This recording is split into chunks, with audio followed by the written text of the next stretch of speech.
Bonjour à toutes et à tous. Bonjour à celles et ceux qui nous regardent en ligne. Je suis très heureux de vous retrouver ce matin pour la présentation des résultats de la 5e édition du baromètre LGBTQIA+, de l'autre cercle. Cette enquête nationale a été menée en partenariat avec l'IFOP, avec le soutien de la DILCRA, de Nos épaules et vos ailes, et en partenariat avec BPCE, que nous remercions pour cet accueil ce matin. Cette grande conférence, attendue par les acteurs et actrices de l'inclusion et du monde du travail et du grand public, nous permettra de naviguer à travers les grands enseignements de cette année. Cette grande enquête menée tous les 2 ans nous permet aussi d'évaluer les tendances de l'inclusion LGBTQIA+, dans le monde du travail. Alors, qu'est-ce que le baromètre LGBTQIA+, et quels sont ses objectifs? Quelles sont les nouveautés de cette émission 2016? Et surtout, quels en sont les grands enseignements? Vous allez découvrir à travers 2 séquences thématiques proposées ce matin. La première vous présentera les 4 axes des enseignements de cette nouvelle édition du baromètre. La deuxième, intitulée Agir pour l'inclusion, le regard des employeurs, vous permettra de découvrir les résultats au sein des organisations inclusives qui se sont engagées, dont 2 organisations signataires de la charte d'engagement LGBTQIA+, de l'autre cercle, afin de mettre en lumière que lorsqu'un employeur s'engage, cela fonctionne.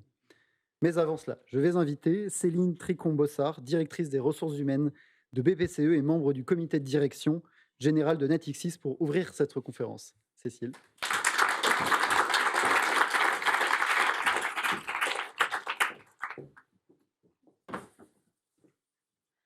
Bonjour à toutes et à tous. Eh bien, d'abord, moi, je voudrais avant tout, vous souhaiter la bienvenue chez BPCE. On est vraiment très heureux de vous accueillir pour la présentation de ces résultats que l'on attend tous, je crois.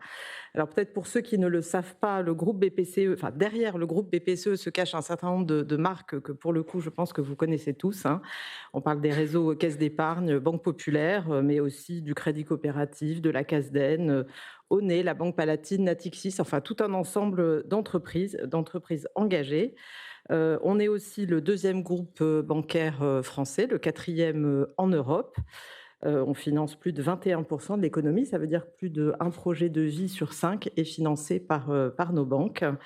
Et puis, il me paraît important aussi de vous dire on a fondé finalement notre longévité sur nos valeurs coopératives, puisque oui, on est un groupe coopératif, donc des valeurs de coopération, de diversité, de solidarité, de responsabilité, et puis au sein de banques qui ont plus de 200 ans d'histoire. Voilà, ça c'était pour BPCE. On est, je le disais, un groupe engagé. On a signé la charte de l'autre cercle pour BPCE en 2024, en suivant les pas de Natixis qu'il avait signé en 2021. C'était effectivement, ça a constitué un accélérateur très fort de nos politiques d'inclusion des collaborateurs LGBT dans nos entreprises. Les signatures, c'est aussi des moments forts d'émotion avec nos collaborateurs du réseau interne All Equals, hein, qui ont été un peu à l'origine de tout cela, qui nous ont accompagnés, qui nous ont poussés et avec lesquels nous travaillons depuis maintenant un certain nombre d'années. Voilà, ce réseau, il est très dynamique, il propose beaucoup d'actions. Il propose notamment beaucoup d'actions de sensibilisation en faisant parler nos collaborateurs LGBT sur leur réalité dans l'entreprise. Et moi, je crois beaucoup à la force du témoignage, à la force du dialogue pour arriver à faire progresser ce sujet-là dans l'entreprise. Donc c'est vraiment un partenaire qui est pour nous très précieux, qui nous aide aussi à faire remonter la réalité du terrain, dont en tant que DRH, on n'est pas toujours conscient. Il nous aide à identifier les angles morts de nos politiques, il nous aide aussi à travailler très concrètement sur des solutions. On a par exemple réalisé ensemble un guide de sensibilisation pour l'ensemble des collaborateurs et des managers qui a eu un certain succès. Voilà. Au-delà de ça, je crois que les entreprises doivent également prendre des engagements concrets en regardant par exemple tous les sujets de socle social, de solutions adaptées pour cela. On a, dans le cadre de nos négociations, nos renégociations plutôt d'accords égalité professionnelle, ouvert davantage le congé second parent pour qu'ils puissent s'adapter à l'ensemble des situations. On soutient nos collaborateurs transgenres dans leur transition à la fois tout simplement dans nos outils RH, hein, mais aussi en accompagnant, quand ils sont en parcours de transition, tout le collectif de travail dans ce moment particulier. Voilà, bon, je ne vais pas lister tous les détails de tout ce que nous faisons, mais en tout cas, on est très engagés. On est engagés avec notre réseau interne et on compte continuer à le faire. Et on a vraiment hâte de voir les résultats de cette enquête pour voir ce que cela produit dans nos entreprises et puis surtout, quels sont les points sur lesquels il faut continuer à travailler, puisque c'est vraiment, je crois, tout l'intérêt de ces enquêtes. On dit chez nous souvent, ce qui ne se mesure pas n'existe pas. Donc en tout cas, pour moi, ça va être un appui, je pense, important pour continuer à travailler tous ensemble sur ce sujet-là. Voilà, un grand merci à vous.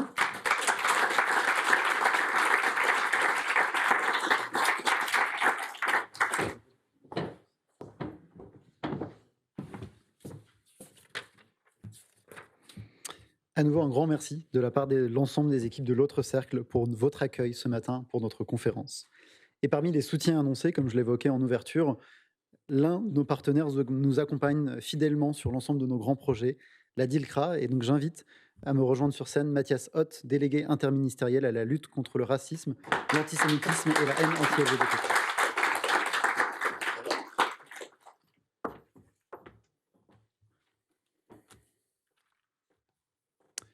Monsieur le Président, cher Florian, Madame la porte-parole, chère Catherine, que j'ai eu le plaisir, comme un certain nombre d'entre vous, d'entendre ce matin à mon réveil en direct sur France Inter, qui annonçait les résultats de ce baromètre, en tout cas les premiers résultats de ce baromètre, Monsieur le Vice-président, Mesdames et Messieurs les membres du bureau de l'autre cercle, Mesdames et Messieurs, et permettez-moi de le dire, chers amis.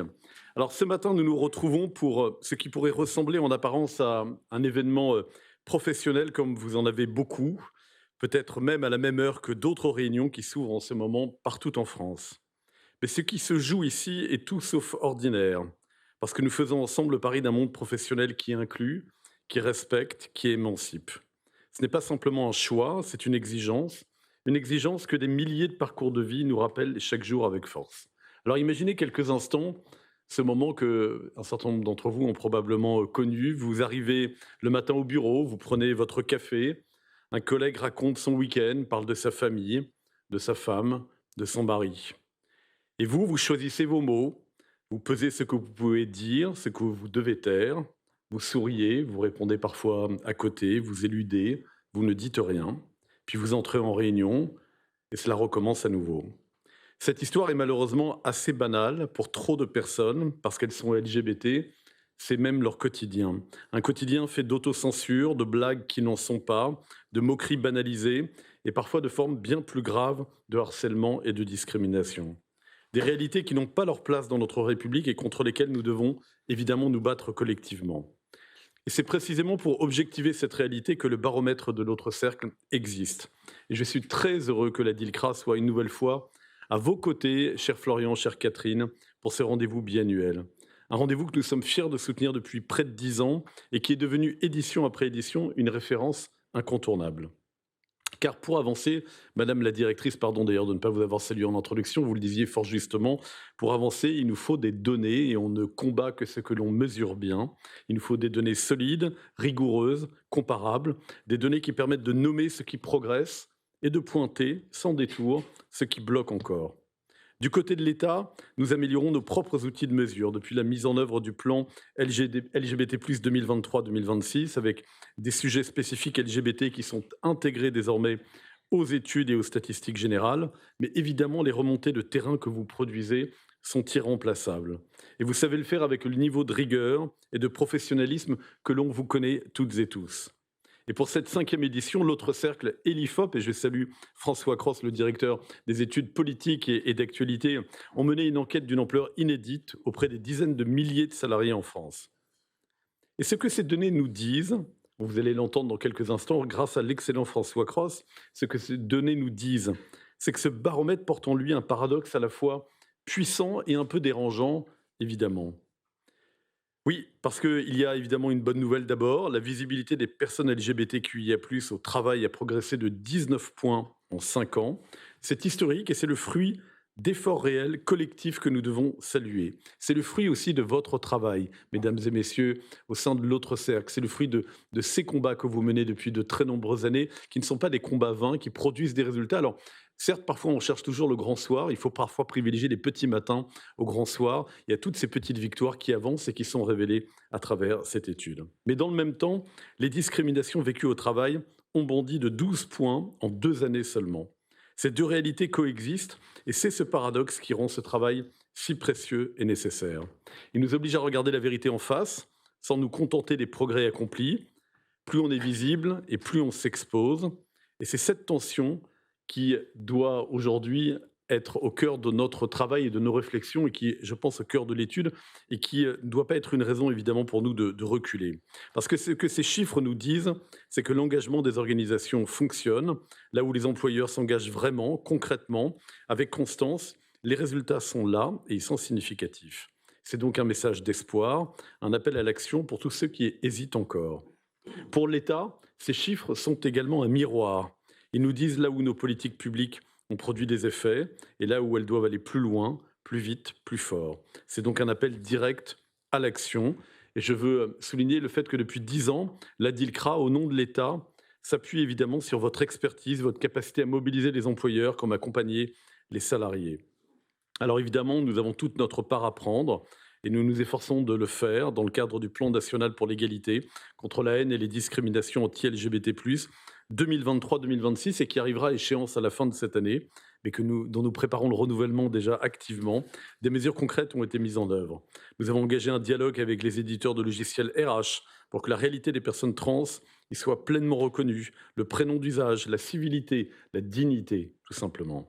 Ce sujet est très attendu, nous le savons, et nous devons aller bien plus loin, bien plus vite, car évidemment, ça ne devrait pas être simplement un paramètre d'un logiciel. Nous avons aussi renforcé la formation dans les centres d'apprentissage pour que les réflexes d'égalité se construisent dès les premiers pas dans la vie professionnelle. Nous avons aussi davantage sensibilisé les inspecteurs, contrôleurs du travail, pour que la loi soit appliquée avec toute la rigueur nécessaire face aux discriminations. Mais nous savons que ce n'est pas suffisant. Et c'est précisément pour cela que le prochain plan est en cours de préparation avec l'appui de l'autre cercle, main dans la main avec l'autre cercle et toutes les associations de défense des droits des personnes LGBTQIA+. Alors, continuons ensemble, que nous soyons dirigeants, RH, managers, collègues, nous avons évidemment toutes et tous un rôle à jouer, celui d'être parfois un rôle modèle, celui d'être tout simplement un allié, un collègue dans le respect, et cela compte évidemment chaque jour énormément. Je sais que si vous êtes d'ailleurs présents tous et toutes ce matin, c'est que vous êtes déjà engagés dans cette démarche, et je veux évidemment vous en remercier très chaleureusement. L'État restera pleinement à vos côtés pour poursuivre et amplifier cet engagement collectif. Je veux terminer d'un mot pour remercier très chaleureusement et rendre un hommage très vibrant évidemment à Catherine, à Florian et toute l'équipe de l'autre cercle, parce que vous menez évidemment un travail exemplaire, un travail indispensable, et vous le faites avec beaucoup de rigueur et de professionnalisme. Heureusement que vous êtes là. Merci à l'autre cercle et longue vie à l'autre cercle. Merci.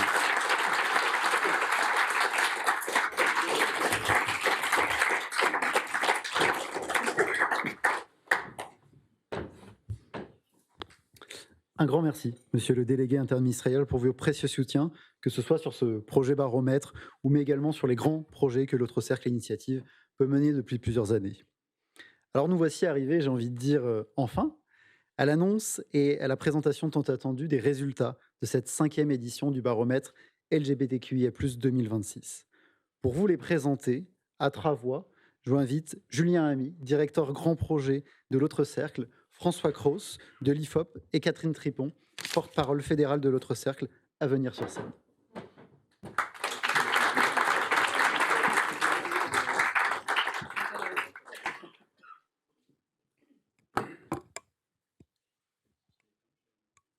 T'es bien entourée, Catherine. Ça va. Bonjour à toutes et à tous. Je suis particulièrement ravi d'être avec vous deux et vous tous et toutes, que vous soyez présents ou connectés au live, pour présenter ces chiffres. Ce projet, on l'a lancé, il y a eu un cadrage en juillet dernier. Donc c'est pour vous dire que ce projet, on le porte depuis de nombreux mois. Il y a toute une équipe derrière et on est vraiment très heureux de pouvoir vous présenter les résultats et les grands enseignements de ce baromètre. Alors on va un peu souffler, je vais reprendre ton expression Catherine, le chaud et le froid aujourd'hui, avec des messages positifs mais aussi des nuances, et on va y aller tout de suite. Donc pour m'accompagner pour cette présentation, François Cros et Catherine Tripon, que vous connaissez bien. Il y a 2 ans, quasiment jour pour jour, on était pas au même endroit, mais on faisait le même exercice. Je vais commencer par parler méthodologie, François, pour que les gens puissent comprendre comment on a fonctionné pour ce baromètre. Quels ont été les panels qui ont été interviewés et comment ça s'est fait? Alors, il y a 2 univers. Il y a un univers interne à l'association Autre Cercle, dans lequel, en fait, toutes les organisations, entreprises publiques ou privées, écoles, établissements d'enseignement supérieur ont participé via une enquête en ligne où les salariés, les collaborateurs ont répondu. C'est une enquête via la méthode aléatoire qui repose sur un échantillon très large. Cette année, au total, on a quand même interrogé 75 000 collabs. C'est quand même d'une taille exceptionnelle. Et ça donne aussi des effectifs sur certaines catégories très rares, comme par exemple, on pense au total, des LGBTQIA+, on en a 7 000. Donc ça permet des analyses pour les chercheurs qui sont associés d'aller très loin. Et puis on a des profils comme notamment les trans, les non-binaires, qui sont très difficilement touchables, entre guillemets, dans des enquêtes en population générale, qui vont permettre de manière plus approfondie de travailler ces questions, puisque c'est souvent sur ces catégories qu'on a le plus fort taux d'exposition et de discrimination. Et puis, parallèlement, on a un autre échantillon qui est, lui, un échantillon national représentatif d'une taille exceptionnelle, de 10 000 salariés en activité. Donc, c'est vraiment le dispositif aujourd'hui de référence en France sur ces questions. Et en son sein, on a environ 1000 LGBTQIA+, qui, eux, peuvent répondre plus précisément à toutes les questions de victimation. Merci beaucoup François. Donc, en conclusion, donc on voit qu'on a interrogé un large panel, plus de 75 000 personnes. Catherine, on est loin de cette première édition de baromètre qu'on avait lancée pour les 20 ans de l'association. Est-ce que tu as un commentaire à faire par rapport à tout ça? Oui, on est évidemment ravis. On n'est pas ravis d'être obligé de faire un baromètre, mais on est ravis effectivement de voir un accroissement sensible. Quand on a fait la première édition en 2017, il y avait 9000 répondants, ce qui était déjà beaucoup pour l'époque. Et puis en fait, à chaque édition qui a lieu tous les 2 ans, on a doublé. On a doublé les chiffres pour arriver aujourd'hui à un total qui est d'abord un panel robuste et qui montre bien dans ces périodes un peu délétères que, en tout cas du côté des signataires de la charte d'engagement LGBT+, de l'autre cercle, on n'a pas eu de chute. Au contraire, on a eu davantage d'organisations qui ont décidé de participer et beaucoup plus qui demandent une analyse personnalisée des résultats. Pour vous clarifier un petit peu ce qu'on va présenter, on a effectivement des chiffres qui vont être présentés et qui seront issus du panel bleu. Donc le panel représentatif, c'est ces chiffres-là qu'on va vous présenter. Dans la table ronde, on vous présentera les chiffres issus des organisations signataires pour voir la différence entre comment ça se passe en moyenne en France et les organisations signataires. Le panel des non-signataires, il n'est pas utilisé dans l'étude, c'est uniquement à des fins d'obtenir leurs résultats individuels pour les organisations, dont je pense notamment à la Caisse nationale d'assurance maladie qui a participé et qui sera présente pour la table ronde en deuxième partie. J'espère que c'est clair pour le moment. 2 échantillons, mais on va se concentrer sur le bleu. En termes d'étapes de projet, on a eu plusieurs étapes. Une étape préparation, je vous disais, qui a commencé au mois de juin-juillet de l'an dernier avec un cadrage. Il y a eu aussi un gros travail de révision du questionnaire. François, est-ce que tu peux nous en parler? Oui, par rapport aux vagues précédentes, on a surtout, d'une part, je vous ai dit, la mise en place d'un dispositif complet. Jusque-là, il existait, mais souvent que sur quelques indicateurs. Donc, des données qui sont représentatives de la population salariée et encore plus représentatives de la population LGBT au travail. Voilà. Et dans ce cadre de ce dispositif, on a fait un travail de toilettage, de dépoussiérage des indicateurs afin de les rendre parfois aussi plus modernes au regard de certaines questions. On pense notamment aux questions trans, aux questions liées à tout un ensemble de débats, notamment aux États-Unis ou dans le milieu associatif. Et on a aussi eu, ce qui est bien, un travail collectif avec tout un ensemble, je vois Flora qui est là et d'autres encore, tout un ensemble d'experts qui ont été associés aussi bien dans la rédaction du questionnaire que dans l'analyse. Et c'est le produit d'une intelligence collective encore plus développée que dans les vagues précédentes. Oui, c'est vrai, tout à fait. Après cette vague de consultation, pour la première fois, on a monté une journée de travail pour pouvoir analyser en compagnie d'experts et d'expertes. Donc, on avait Flora Bolter de la Fondation Jean Jaurès, Lisa Buchter qui est chercheuse à l'EM Lyon, et on avait aussi Françoise Bouillet qui travaille aussi sur les questions de transidentité et de non-binarité. Donc, on a pu analyser ces chiffres de la meilleure façon qui soit. Et ce qu'on va vous présenter, c'est le fruit de ces travaux qui nous ont conduits à cette conférence ce matin. Pour présenter les chiffres du baromètre, alors on vous distribuera à la fin, parce que c'est un peu comme à l'école, on ne vous donne pas les documents avant, sinon vous n'allez pas nous écouter. On vous les distribuera à la fin. Il y a 2 documents. On a un rapport de 44 pages qui va vous être présenté dans les grandes lignes. On ne va pas tout vous faire, toutes les 44 pages ce matin. On aura aussi un dépliant 3 volets que vous pourrez prendre. Vous pourrez en prendre plusieurs exemplaires pour le distribuer à vos collègues, histoire de faire un peu de pub sur le baromètre, puisque vous allez voir que les résultats sont extrêmement enrichissants. On a découpé cette présentation en 4 parties. La première, l'impact positif des politiques diversité, équité et inclusion. La deuxième partie, les nuances entre la perception observée et la réalité vécue. La troisième partie, on est plutôt sur les nouveaux enjeux de l'inclusion. Je les connais par cœur, mais je veux vraiment bien les citer. Les nouveaux enjeux de l'inclusion LGBTQIA+. Et le dernier, c'est le monde qui évolue et comment on travaille, on passe de la vigilance à l'action. Donc pour cette première partie, je vais laisser la parole à François pour nous commenter le premier indicateur, qui est un indicateur, on est sur la dimension, je dirais, la plus positive. Et donc on va souffler le chaud. Peux-tu nous parler de l'indicateur de la visibilité? Alors, on sait que c'est le combat central de l'autre cercle, puisque ça a un rôle moteur dans les climats favorables aux minorités. Plus les collabs sont visibles, mieux ça se passe pour tout le monde. Et là, on a un chiffre quand même qui est intéressant parce qu'il confirme une tendance qu'on mesure depuis près de 10 ans. La première enquête, c'était en 2018. Et on a un taux de visibilité au total de 72%. C'était 53% en 2018. Donc aujourd'hui, on a les 3/4 des collabs qui sont visibles, au moins d'un de leurs types de collègues.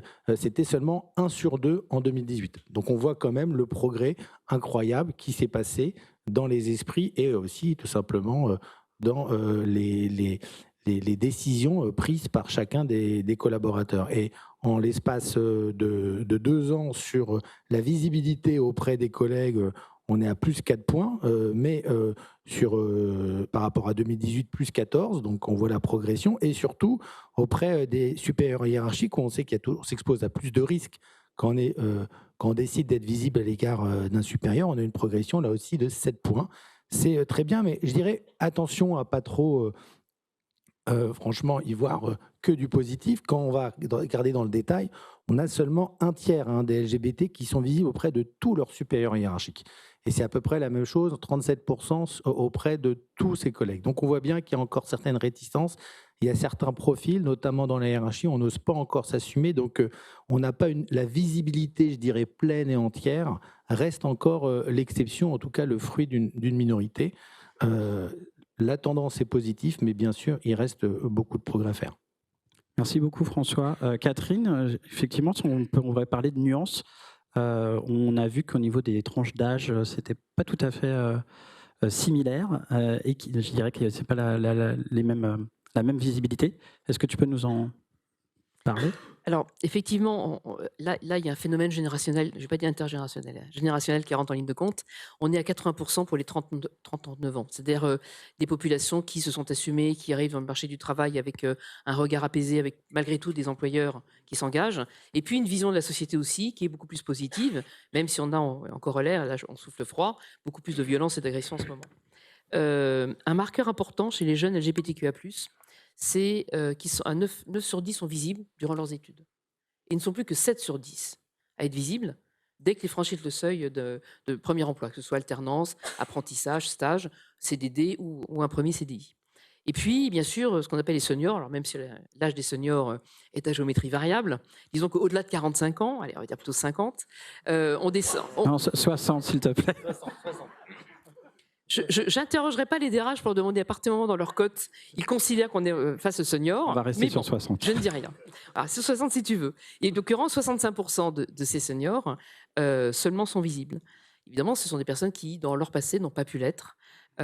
Et donc, c'est pas facile quand, surtout, rester dans la même entreprise ou la même administration.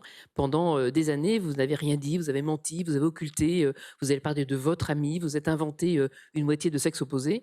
Pas facile de dire à ses collègues qu'on a menti pendant 5, 10, 15, 20 ans. Et donc, on s'enferme dans cette espèce de mensonge.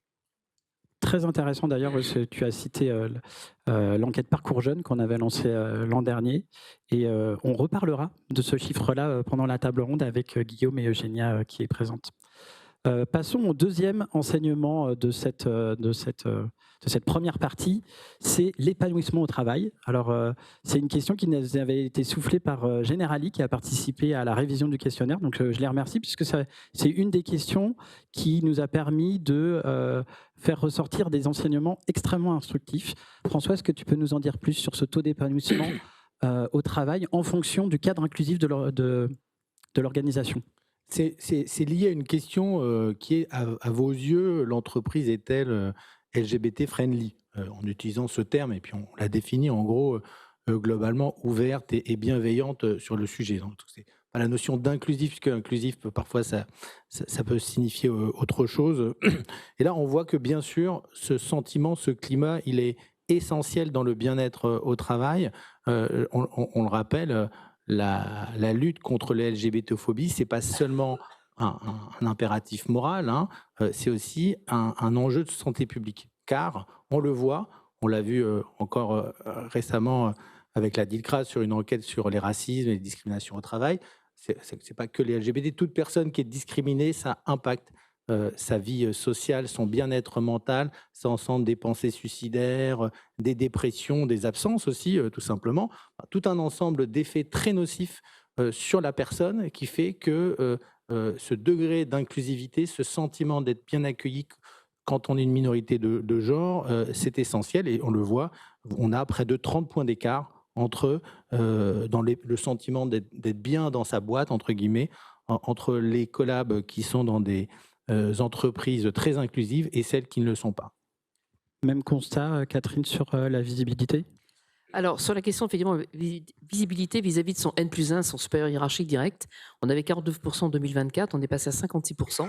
C'est une vraie progression. Mais une fois encore, quand on commence à creuser, on voit bien qu'il y a davantage de confiance de son N+1 dans une entreprise inclusive qu'une entreprise qui ne l'est pas. Et on a 28 points d'écart. Ça nous met quand même à 45% de visibilité de son N+1 dans une entreprise non inclusive. Et on monte à 71%. Quand effectivement on a la confiance, parce qu'on sait qu'on peut dire des choses. Et je rappelle que dire des choses, c'est pas seulement dire coucou, je suis gay, lesbienne, bi, trans, queer, intersexe ou aromantique. C'est juste, je m'absente parce que mon enfant est malade. Je vais me marier, je me prends 4 jours. Je veux prendre un congé parental, je veux faire une PMA avec ma compagne, etc., etc. Donc ces fameuses activations des droits liés à la conjugalité et la parentalité, qui souvent ne sont pas pris, trop souvent, parce que ça implique de faire des coming out et que si j'ai pas de certitude, je ne le fais pas. Donc, une fois encore, on a un impact supplémentaire, qu'on soit signataire ou pas de la charte, mais quand on a une vraie politique sur le sujet. Merci beaucoup. Je vous propose de passer à deuxième axe de cette enquête 2026. Ce sont les nuances entre ce qu'on perçoit, ce qu'on observe. Donc là, on voit qu'on a l'impression qu'on a un climat très bienveillant et que tout se passe plutôt bien. On va faire le croisement entre cette perception observée et la réalité vécue. Et pour cette première sous-enseignement, on va parler du malaise face à coming out qui est en dégradation, en progression, dégradation par rapport à 2024. Oui, disons que voilà, derrière le vernis de la bienveillance officielle et déclarative de tout un ensemble de collègues, persiste finalement un certain malaise, parfois insulte ou harcèlement.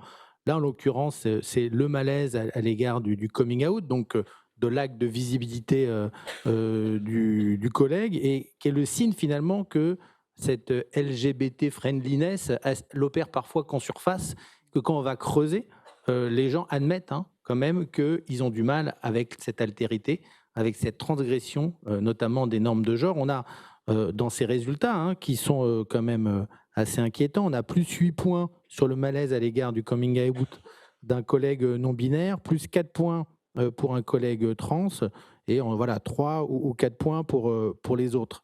Tout ça, on voit que finalement, ça confirme aussi, je dirais, une certaine hiérarchie des respectabilités qui existe et qui est déjà bien documentée dans les travaux sociologiques au sein des minorités, et que finalement, plus on se rapproche, entre guillemets, du modèle un petit peu hétéro, cisgenre, stable, en couple, donc plutôt le modèle gay ou lesbien, plus on a une acceptabilité, on l'a vu, et qu'aujourd'hui, le combat principal, qui n'enlève pas ceux des autres, bien sûr, mais là où il y a encore vraiment une forte hostilité et un fort malaise, c'est bien sûr à l'égard de ceux qui transgressent le plus cette norme de genre, savoir les trans et les personnes non binaires. C'est vrai qu'on l'avait vu déjà en 2024, on le revoit aussi en 2026. Les personnes trans et non-binaires sont malheureusement les personnes les plus exposées, les plus discriminées, les plus agressées, les moins visibles. L'épanouissement au travail est moins bon. Ça fait partie des choses qu'on a zoomées dans la synthèse et que vous pourrez découvrir dans le document qu'on va vous distribuer et qui sera disponible sur notre site. Catherine, si on fait un focus, qu'est-ce que tu peux nous dire sur ce malaise face à coming out en fonction du genre de la personne? Alors, de manière générale, ça dépend beaucoup de la culture de l'organisation. Et on le voit bien, une fois encore, le fossé se creuse entre inclusif ou non inclusif. Puisque le malaise ressenti tombe à 19% de malaise global face à un coming out, alors qu'on monte à 45% dans les entreprises non inclusives. C'est l'un des enseignements, effectivement, qui vient corroborer le fait qu'il faut agir. Le deuxième point, c'est qu'il y a un différentiel entre les hommes et les femmes. Je ne vous apprends rien, les hommes et les femmes ne sont pas les mêmes, pareil, il paraît. En l'occurrence, on a 36% des hommes cisgenres qui sont mal à l'aise, contre seulement 27% des femmes cisgenres. On retrouvera d'ailleurs un chiffre un peu plus tard aussi, le différentiel de perception entre les hommes et les femmes cisgenres. Ouais, c'est très intéressant cette... Oui, vas-y. On a aussi ce différentiel aujourd'hui, notamment chez les jeunes, entre des jeunes femmes plus progressistes, plus féministes, et des jeunes hommes de plus en plus, on va dire, soit réactionnels, parfois vraiment sensibles à tout un ensemble de discours. C'est en fait une réaction à la remise en cause en fait, de l'hégémonie de genre, entre guillemets, dont ils sont bénéficiaires.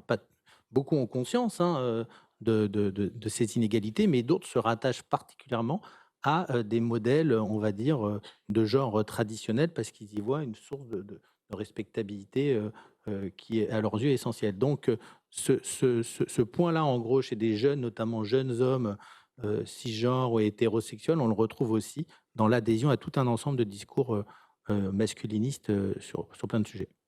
Ce qui d'ailleurs, pardon, c'est ce qui fait qu'effectivement, ce qu'on constate avec le Conseil égalité, l'augmentation des comportements sexistes très fort chez les jeunes, qui vient corroborer ce que tu viens de dire. Deuxième enseignement de cet axe, c'est les expressions LGBT-phobes qui font légion, même en milieu professionnel. François, est-ce que tu peux nous en dire plus? Alors, on a 68% au total des salariés LGBT qui ont déjà entendu des expressions LGBT-phobes sur leur lieu de travail. C'est seulement un peu moins de 50% chez les salariés non LGBTQIA+. Donc souvent on se rend compte, et d'ailleurs c'est pas que sur, là je vous disais encore, sur le racisme, l'antisémitisme, c'est souvent quand on n'est pas concerné, qu'on n'a pas les capteurs de ce genre de sorties, et soit on les enregistre pas, soit on les banalise. Et finalement, vraiment, ce qui compte, c'est cette réponse des LGBTQIA+, qui, eux, les rapportent dans une proportion qui montre, voilà, que malgré, je disais, ce vernis de bienveillance, persiste encore, en fait, une sorte de norme hétérosexuelle dominante dans les espaces de travail professionnels, qui fait qu'on a encore, malheureusement, tout un ensemble de sorties de ce genre qui créent, bien sûr, une situation d'insécurité pour les minorités. Toi, Catherine, comment tu l'interprètes, ce différentiel de perception? François l'a bien dit. Je vais plutôt faire le parallèle avec le sexisme. Il y a beaucoup de propos sexistes à la machine à café ou dans les réunions. totalement intériorisés par les femmes et qui sont sortis par des hommes, mais parfois d'ailleurs de manière tout à fait volontaire. Et si on les traitait de sexistes, diraient mais non, mais pas du tout. Donc tu as raison de le dire, c'est la banalisation, c'est des mots qui sont entrés presque dans le langage courant. Alors effectivement, là, il y a une plus grande vigilance de la part des personnes LGBTQIA+. On leur dit d'ailleurs, oh, on peut plus rien dire, ah, c'est pas drôle, t'as pas d'humour. Si, on a de l'humour. Les femmes blondes ont beaucoup d'humour, mais de moins en moins sur les blagues des blondes, hein, je peux vous le dire. Dixit, toutes les femmes blondes que je connais autour de moi, parfaitement hétéro par ailleurs. Non, sérieusement, le langage est important. Et le travail sur le politiquement correct qui est dit par certains, c'est au moins à défaut de ne pas aimer la personne ou de ne pas la reconnaître dans sa différence ou dans sa singularité, c'est au moins de ne pas tenir des propos qui ne sont pas respectueux. Et il y a trop de propos irrespectueux aujourd'hui dans les lieux publics, dans les lieux effectivement où se retrouvent les salariés, mais également lors des réunions. Donc il faut être extrêmement attentif à ça. Et on l'a dit quand on a lancé le guide Voilà sur l'invisibilisation des femmes lesbiennes et bisexuelles, chausser effectivement les lunettes LGBTQIA+, et particulièrement les lunettes L, quand vous travaillez votre politique du genre, hein, parce qu'il y a beaucoup de liens effectivement à faire sur ce sujet. Ce différentiel de perception, on le retrouve aussi, on ne vous le présente pas ce matin, mais on le retrouve aussi sur les témoins, l'observation de situations. Les gens qui sont concernés observent plus de situations que les gens non concernés. À méditer. Troisième axe, les nouveaux enjeux de l'inclusion LGBTQIA+. Donc, parmi ces enjeux, effectivement, on a le sujet de transidentité, non-binarité, qu'on avait déjà mis en avant en 2024. Et si vous avez des questions sur le sujet, je vous invite à découvrir le guide Agir pour l'inclusion des personnes trans et non-binaires en milieu professionnel, qu'on a lancé il y a un peu plus d'1 an, en mars 2025, qui permet de mieux comprendre la situation et de trouver des clés et des bonnes pratiques pour améliorer la situation. Les deux sous-enseignements que je voulais partager avec vous, c'est plutôt comment ça se passe pour les différentes CSP et aussi en fonction des différentes orientations sexuelles. François, est-ce que tu peux nous parler de comment ça se passe au niveau des CSP dans le... Voilà.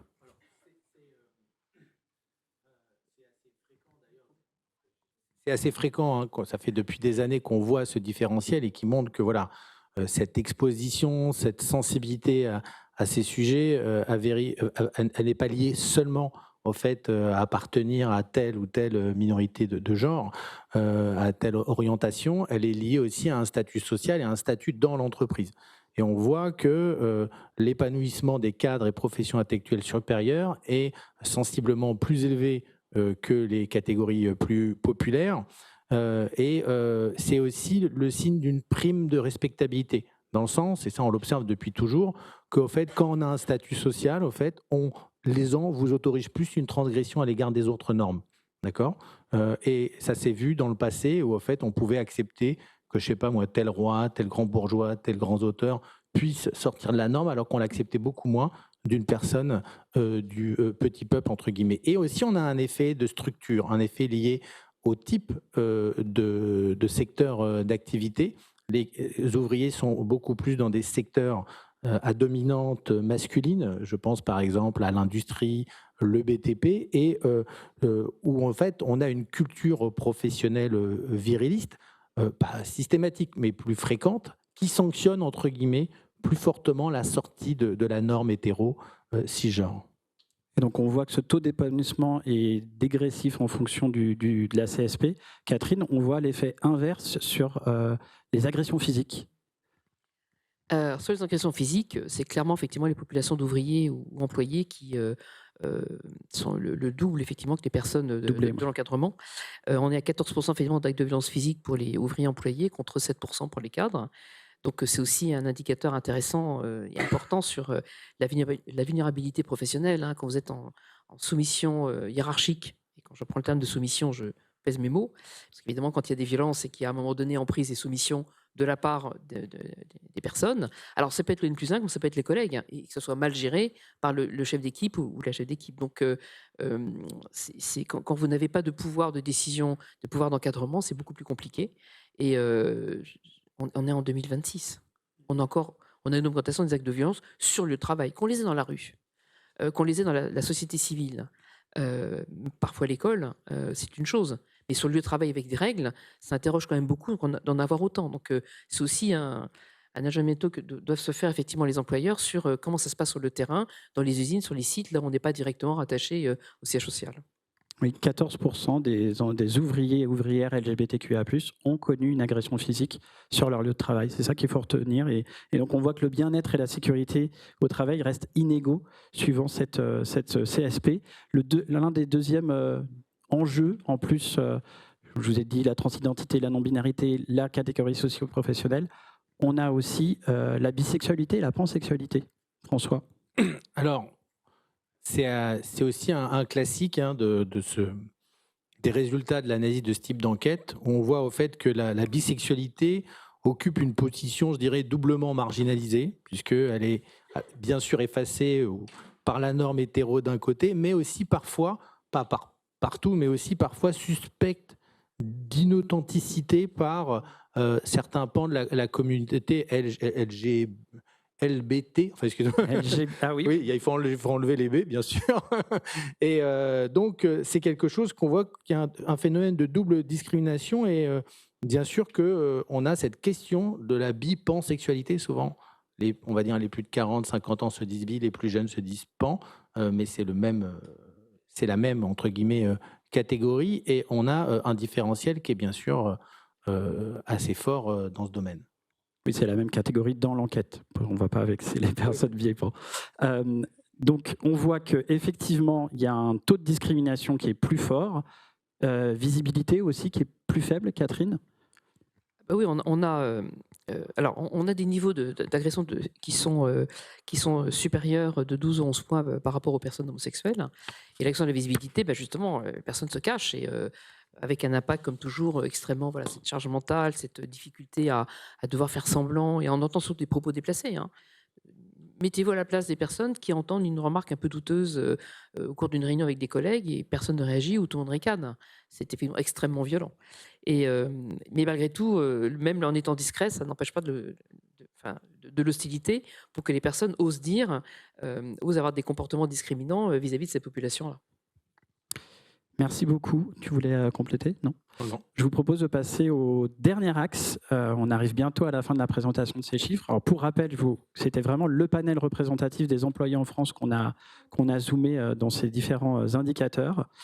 Le dernier indicateur, c'est l'environnement extérieur. On voit qu'il est en forte mutation. On voit des évolutions et plutôt des restrictions de droits, des retours en arrière.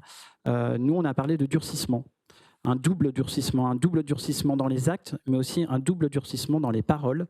Et je vous propose qu'on en parle dans cette partie. François, est-ce que tu peux nous en dire plus sur les discriminations vécues par les employés LGBTQIA+ en France? Cette fois, c'est pas ce dont on a été témoin, hein, c'est vraiment ce qu'on a vécu. Et c'est un des chiffres chocs. Hein. Il y a deux volets, hein, les discriminations d'un côté, les agressions de l'autre. Et dans les discriminations, on a quand même 37% des salariés LGBTQIA+, qui ont déjà été victimes d'au moins une des formes de discrimination, que ce soit à l'entrée, que ce soit dans la négociation salariale, que ce soit en perspective de carrière. Et c'est un chiffre qui est quand même en progression très sensible.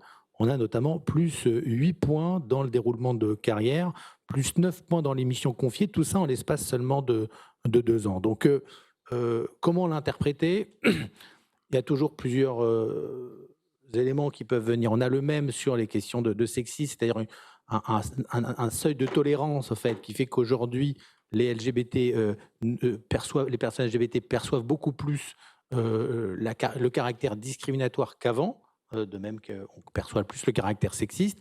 Il y a aussi un effet backlash, hein, dans le sens où peut-être que dans certaines entreprises, on se permet aujourd'hui beaucoup plus de choses parce qu'il y a une remise en cause des politiques d'inclusivité, tout un ensemble de lois, notamment aux États-Unis, des discours dans la sphère politique et médiatique qu'on connaît. Et ça se traduit par un sentiment de discrimination dans tout un ensemble qui est clairement en hausse. Plus d'un employé LGBTQIA+ sur 3 a connu au moins une discrimination sur son lieu de travail. C'est le chiffre à retenir, un des chiffres à retenir de ce matin. Catherine, si on fait un focus sur les profils en fonction de la CSP et du secteur, qu'est-ce que tu peux nous en dire? Tu l'as dit tout à l'heure, François, hein, les métiers un peu genrés masculins, le monde du BTP, de la construction, alors c'est lui qui tient le pompon avec 50% des salariés qui ont subi effectivement des discriminations. On en a 47% dans l'agriculture. L'agriculture, c'est pas simplement les champs, hein, c'est toute l'industrie autour de l'agriculture où là, il y a beaucoup de comportements discriminants. Et de la part de leur direction, hein. C'est ça qui est important de souligner. Évidemment, c'est souvent au-dessus de soi que on peut ne pas avoir une promotion, une évolution de carrière ou une prime. Et on a évidemment 29% dans l'administration, on en a moins effectivement dans le monde des services, où le discours est davantage policé. Un point qui est important, c'est autant tout à l'heure on évoquait le fait que les violences étaient plus importantes chez les personnes non cadres et moins chez les cadres. Là, c'est l'inverse. Il y a beaucoup plus de discrimination à l'encontre des personnes qui sont dans l'encadrement, que ce soit cadre ou apparenté. On a 51% des managers qui ont subi des discriminations contre 27% des salariés sans responsabilité. C'est donc c'est le fameux débat sur la personne est-elle capable de diriger en étant ce qu'elle est. On projette beaucoup de choses. Je fais souvent un parallèle avec le handicap, non pas que ce soit un handicap d'être LGBTQIA+, même si parfois c'est un peu dur. C'est que les personnes, effectivement, ne disent pas qu'elles le sont pour qu'on ne pense pas qu'elles ne soient pas capables de tenir le job. Mais ça, on le dit aussi pour les femmes. On va pas tenir un groupe de bonhommes, etc., chefs de vente et autres. C'est aussi parfois une discrimination involontaire de projeter sur une catégorie de population une non-capacité par rapport à des critères de valeur. Et je regarde Cécile, parce qu'évidemment, quand on est DRH engagé, on a des variables en recrutement qui ne sont pas liées uniquement à des préjugés sur telle ou telle capacité, mais voilà, d'objectiver les raisons qui font que telle ou telle personne sera en capacité de. Et aujourd'hui, on voit bien effectivement qu'il y a un énorme travail à faire sur l'objectivation dans les process d'évolution de carrière, au moment des entretiens d'évaluation et les capacités effectivement d'une personne de se retrouver à des postes de responsabilité ou des postes d'encadrement qu'on estimait peut-être virils, hein, pour rappeler effectivement les codes qu'on évoquait tout à l'heure, parfaitement tenus par quelqu'un, en l'occurrence, qui soit gay, lesbienne ou ayant fait sa transition, ou une femme pour le coup, qui sont en totale capacité de tenir le job. Donc, forte dégradation des discriminations. Je n'appuie pas sur le bon bouton. Forte augmentation aussi des agressions, où on est aussi à plus d'un salarié sur 3 qui a été victime d'une agression, d'au moins une agression sur son lieu de travail. François? C'est des données, je crois, qui sont assez cohérentes aussi avec des données, par exemple, de la DILCRA sur la progression des actes homophobes ces dernières années. Donc, je l'expliquais, il y a peut-être un effet de contexte, backlash, libération de la parole qui doit jouer, mais il y a aussi tout simplement un effet assez mécanique qui est fait que plus on est visible, plus au fait il y a des situations, plus on augmente la surface d'exposition et la surface de risque au fait à ce genre de comportement. Et c'est le prix au fait de la plus grande visibilité des minorités de genre dans l'espace professionnel. Ce qui est généralement positif, c'est que c'est souvent temporaire ou transitoire. Voilà. Donc, on l'a déjà observé. Souvenez-vous, lors du grand débat sur le mariage pour tous, il y a une dizaine d'années, à ce moment-là, on a eu, via la DILCRA ou ailleurs, une augmentation des actes homophobes dans les rues, dans le monde du travail.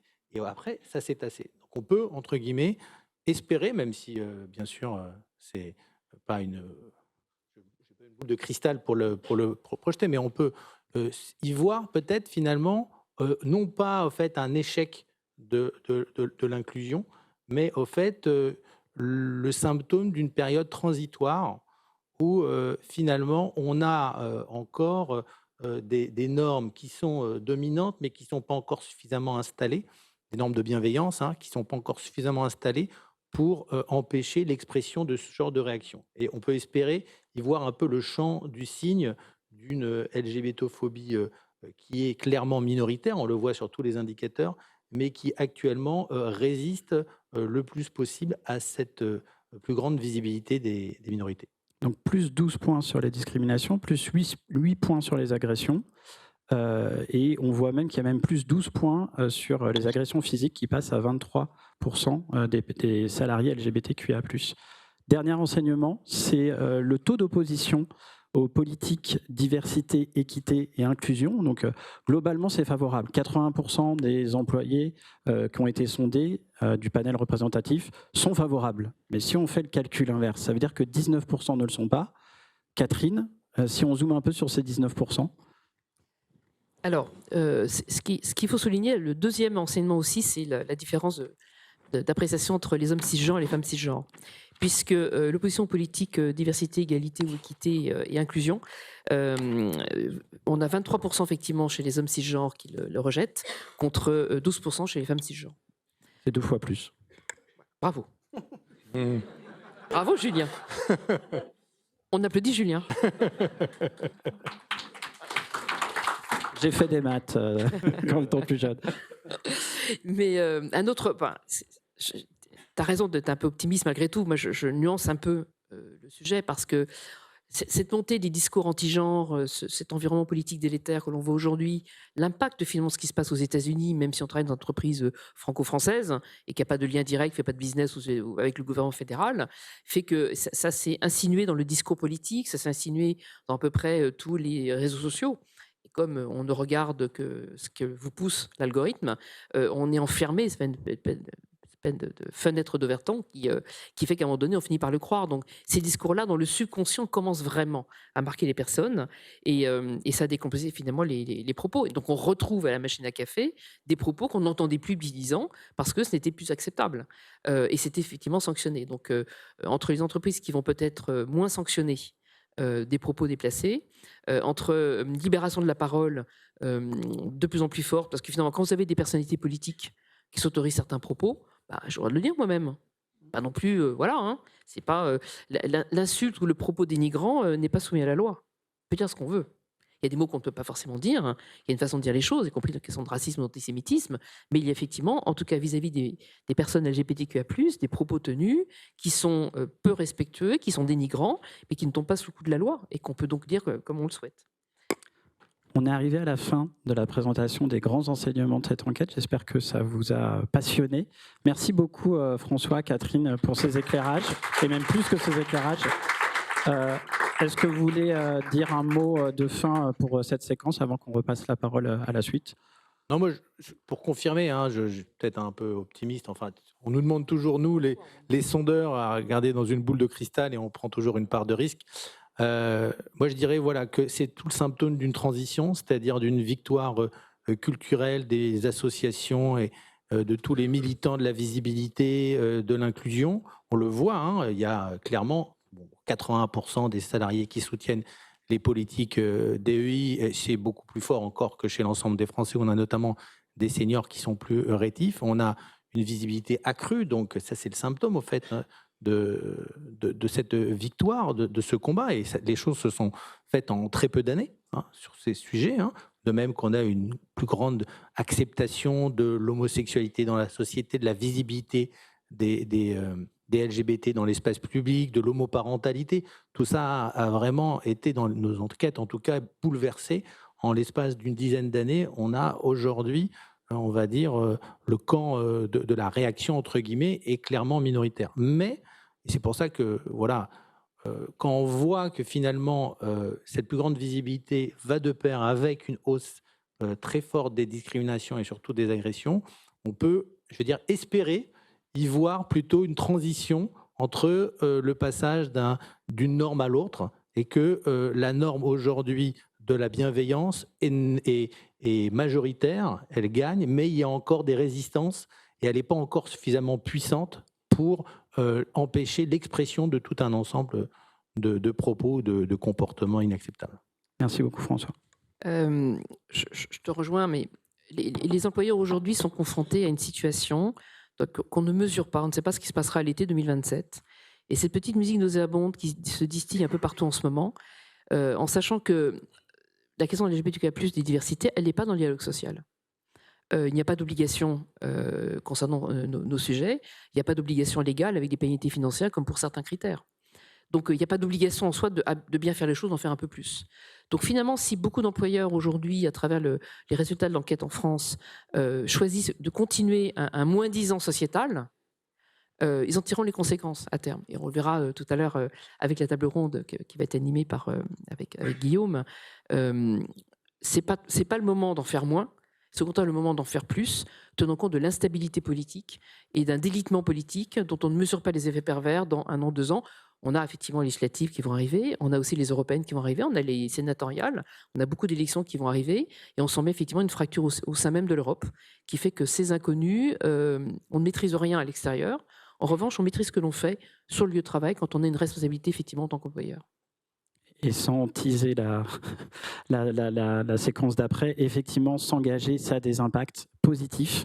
Si vous avez des questions, il y aura une partie questions-réponses pour celles et ceux aussi qui sont connectés. Il y aura une partie questions-réponses tout de suite après la séquence d'après. Guillaume, on te relaisse la place. Merci beaucoup.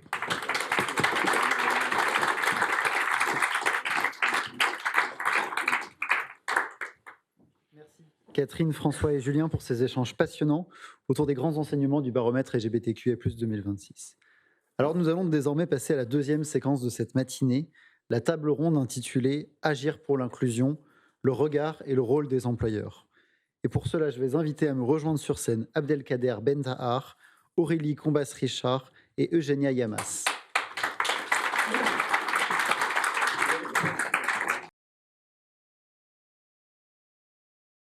Merci d'avoir accepté notre invitation pour cette table ronde. Et afin de débuter les échanges, pourriez-vous tout d'abord, chacun et chacune, nous expliquer pourquoi avoir participé à cette nouvelle édition du baromètre? Abdelkader, pour commencer, pourquoi cette première participation pour le groupe SNCF? Bonjour à toutes et à tous.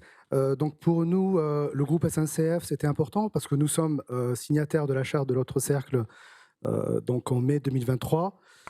Où l'ensemble des présidents donc des sociétés du groupe, donc SNCF Holding, SNCF Réseau, SNCF Voyageurs, Rail Logistique Europe et Gare et Connexion donc, étaient présents. Donc c'est un engagement fort au plus haut niveau de l'entreprise. Je n'oublie pas de citer non plus l'entreprise, enfin le groupe Keolis, hein, qui fait partie aussi du groupe SNCF, qui a signé d'ailleurs récemment la charte de l'autre cercle. Et puis cette année, enfin 2026, marquera également, donc, comme vous l'avez compris, donc, le renouvellement de l'engagement des sociétés du groupe SNCF pour les 3 prochaines années en faveur de l'inclusion des personnes LGBT+. Alors, si je reviens pourquoi on a participé donc, à ce baromètre, en fait, pour nous, c'était important à deux titres. Le premier, pour nous, c'était important de consulter l'ensemble des collaborateurs. Donc, pour être aussi en cohérence avec notre engagement au 4e pilier donc, de la charte, qui est celui de mesurer. Donc, nous avons associé l'ensemble des collaborateurs du groupe, où nous avons eu près de 9000 salariés donc, qui ont répondu à l'enquête. Et puis, le deuxième point donc, qui était important pour nous, c'était de pouvoir disposer en fait, de résultats à l'échelle de chaque société, qui nous permettra de co-construire un plan d'action, je dirais, en quelque sorte personnalisé par société pour les mois et années à venir. Merci à vous. 9000 répondants et répondantes, quelle première participation. Même question pour vous, Eugénia. Pourquoi votre établissement, l'EPF Engineering School, a décidé de participer à cette 5e édition du baromètre LGBTQIA+. Bonjour à tous et à toutes. Nous, on est un établissement un peu particulier, on est une école d'ingénieurs, oui, mais on est la seule école d'ingénieurs en France qui a été fondée par une femme. Ça fait déjà une centaine d'années. On a fêté notre centenaire l'année dernière et on s'est dit que la meilleure façon justement de le fêter, c'était de signer la charte LGBTQIA+, de l'autre cercle, parce que nous avions déjà mis en place des politiques d'égalité hommes-femmes. Donc, ça nous a semblé tout à fait normal de faire un pas en avant et de dire, après cette égalité homme-femme, il y a quoi? Il y a vraiment travailler pour un environnement non genré. Donc, on avait fait toute une campagne de communication et de dissémination de ces valeurs. On avait voulu associer toutes les parties prenantes à l'école. Donc, il y a les salariés, mais il y a aussi un engagement très fort de la part de nos étudiants et étudiantes qui se sont vus impliqués dans les processus de signature. Et puis, comme vous l'avez évoqué tout à l'heure, nous avons un comité de référents et référentes qui est très actif au sein de l'école. Moi-même, effectivement, je suis la référente antiracisme, antisémitisme, mais aussi contre la haine LGBTQIA+. Donc, on s'était dit, il faut que cet engagement qui a été pris vraiment, mais pas labellisé, soit visible pour tout le monde. Et puis, si je peux me permettre, on était très fiers parce qu'on était la première école d'ingénieurs indépendante, donc non appartenant à l'université, qui a été signataire de la charte en France. Donc voilà, c'était vraiment une occasion en or pour montrer nos valeurs et nos engagements. Merci. Tout à fait. Alors, comme on l'a vu, l'inclusion, c'est l'affaire de toutes les organisations, les grandes entreprises et évidemment les écoles d'ingénieurs, mais aussi les employeurs publics. Aurélie, la CNAM fait partie des 8 organisations non signataires qui ont participé à cette 5e édition du baromètre. Quels en ont été les objectifs? Quel a été l'état des lieux de vos situations en interne? Alors en fait, nous, tout démarre avec le baromètre 2024 qu'on avait observé. Et on avait vu dans le baromètre 2024 2 chiffres qui nous avaient sauté aux yeux. Le premier, c'était qu'il y avait 3 salariés LGBT+ sur 10 qui avaient été victimes d'une agression sur le lieu de travail. Et le deuxième, c'était qu'en fait, on a pris conscience que le monde du travail était la 3e sphère de discrimination pour la communauté LGBT après dans l'ordre la famille et Internet. Et donc, ça nous a quand même impacté, ces 2 chiffres, et on s'est dit que l'assurance maladie, qui est un gros service public de 80 000 collaborateurs, on était forcément concernés, on avait forcément des salariés qui étaient touchés par ces discriminations. Et donc, on a voulu mesurer, faire un état des lieux de ce qui pouvait se passer dans notre service public. C'est complètement cohérent avec notre démarche depuis 2023. On a un schéma directeur des ressources humaines avec une action sur la prévention des discriminations pour les salariés LGBT+, qui d'ailleurs à l'époque, dans la bonne vieille Sécu, avait quand même un peu défrisé certains.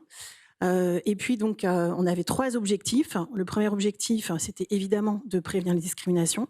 Le deuxième objectif, c'était de proposer des collectifs de travail, des lieux de travail qui soient sécurisants, qui soient respectueux, qui soient inclusifs.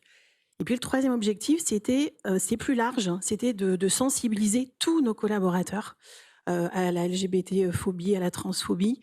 Et donc, on est parti sur des actions de formation assez conséquentes. Et ça nous semblait important parce que quand on a un service public, on a une petite responsabilité en plus.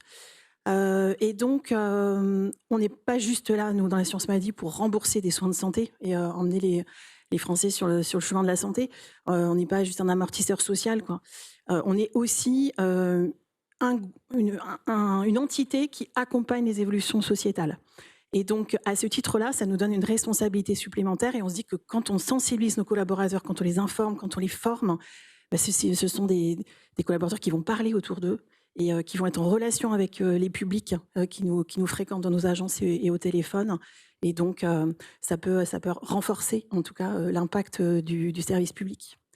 Puis, on s'est servi aussi du baromètre comme un temps fort, parce que nous ne sommes pas signataires de la charte, parce qu'on ne se sentait pas légitime à aller signer la charte sans avoir mis en place tout un corpus d'action en amont. Donc là, on a avancé, donc on est prêt à signer la charte. Donc on avait 2 temps forts sur 2026, on avait ce baromètre, et donc on a lancé ce baromètre dans toutes les caisses primaires d'assurance maladie, donc sur l'ensemble du territoire, dans tous les départements et dans les outre-mer, ce qui est aussi un sujet important. Et donc on a lancé ce baromètre, c'était un vrai temps fort.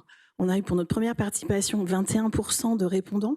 Donc, c'est un chiffre qui nous a surpris. Donc, on est à la fois très fiers d'avoir 21% la première fois, mais on flippe aussi. Parce qu'on se dit, oh là là, qu'est-ce que nos salariés vont nous avoir dit? Donc, on va avoir tout un temps d'écoute et tout un temps après d'action, mais on pourra en reparler.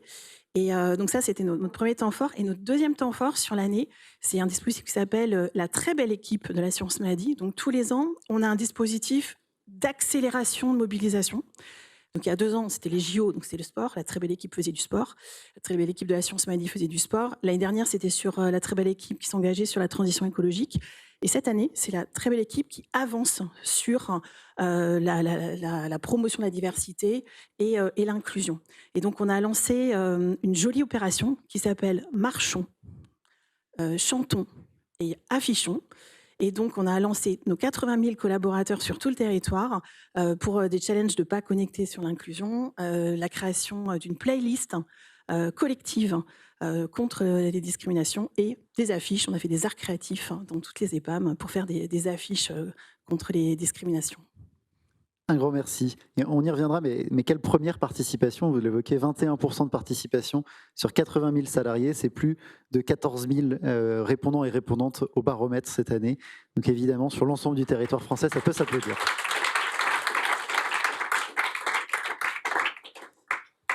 Je souhaite maintenant que nous évoquions les actions mises en place dans vos organisations respectives et celles qui sont à venir. Comme on le voit à l'écran, les résultats de cette édition du baromètre 2026 sont sans appel dans les organisations qui s'engagent, donc dans les organisations signataires de la charte d'engagement LGBTQIA+. Les salariés LGBTQIA+, sont 71% à être visibles, c'est 7 points de plus auprès de leurs collègues contre 75% dans la moyenne des Français. Les salariés sont également plus épanouis, 75% au lieu de 69%. Cela le montre, lorsqu'on mène des politiques d'inclusion LGBTQIA+, c'est pas seulement les salariés LGBTQIA+, qui sont plus épanouis, c'est l'ensemble des salariés de l'organisation qui bénéficient aussi de ce cadre de travail qui est inclusif. Abdelkader, Eugénia, justement, pouvez-vous nous parler des actions que vous avez mises en place, peut-être celles aussi qui seront ajustées après les résultats personnalisés que vous recevrez sur votre baromètre? Abdelkader. Merci. Au niveau du groupe SNCF, en fait, en signant la charte de l'autre cercle en 2023, donc nous sommes engagés à mettre en place un plan d'action.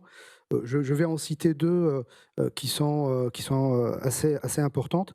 Vous aviez parlé tout à l'heure des enjeux de la parentalité, par exemple.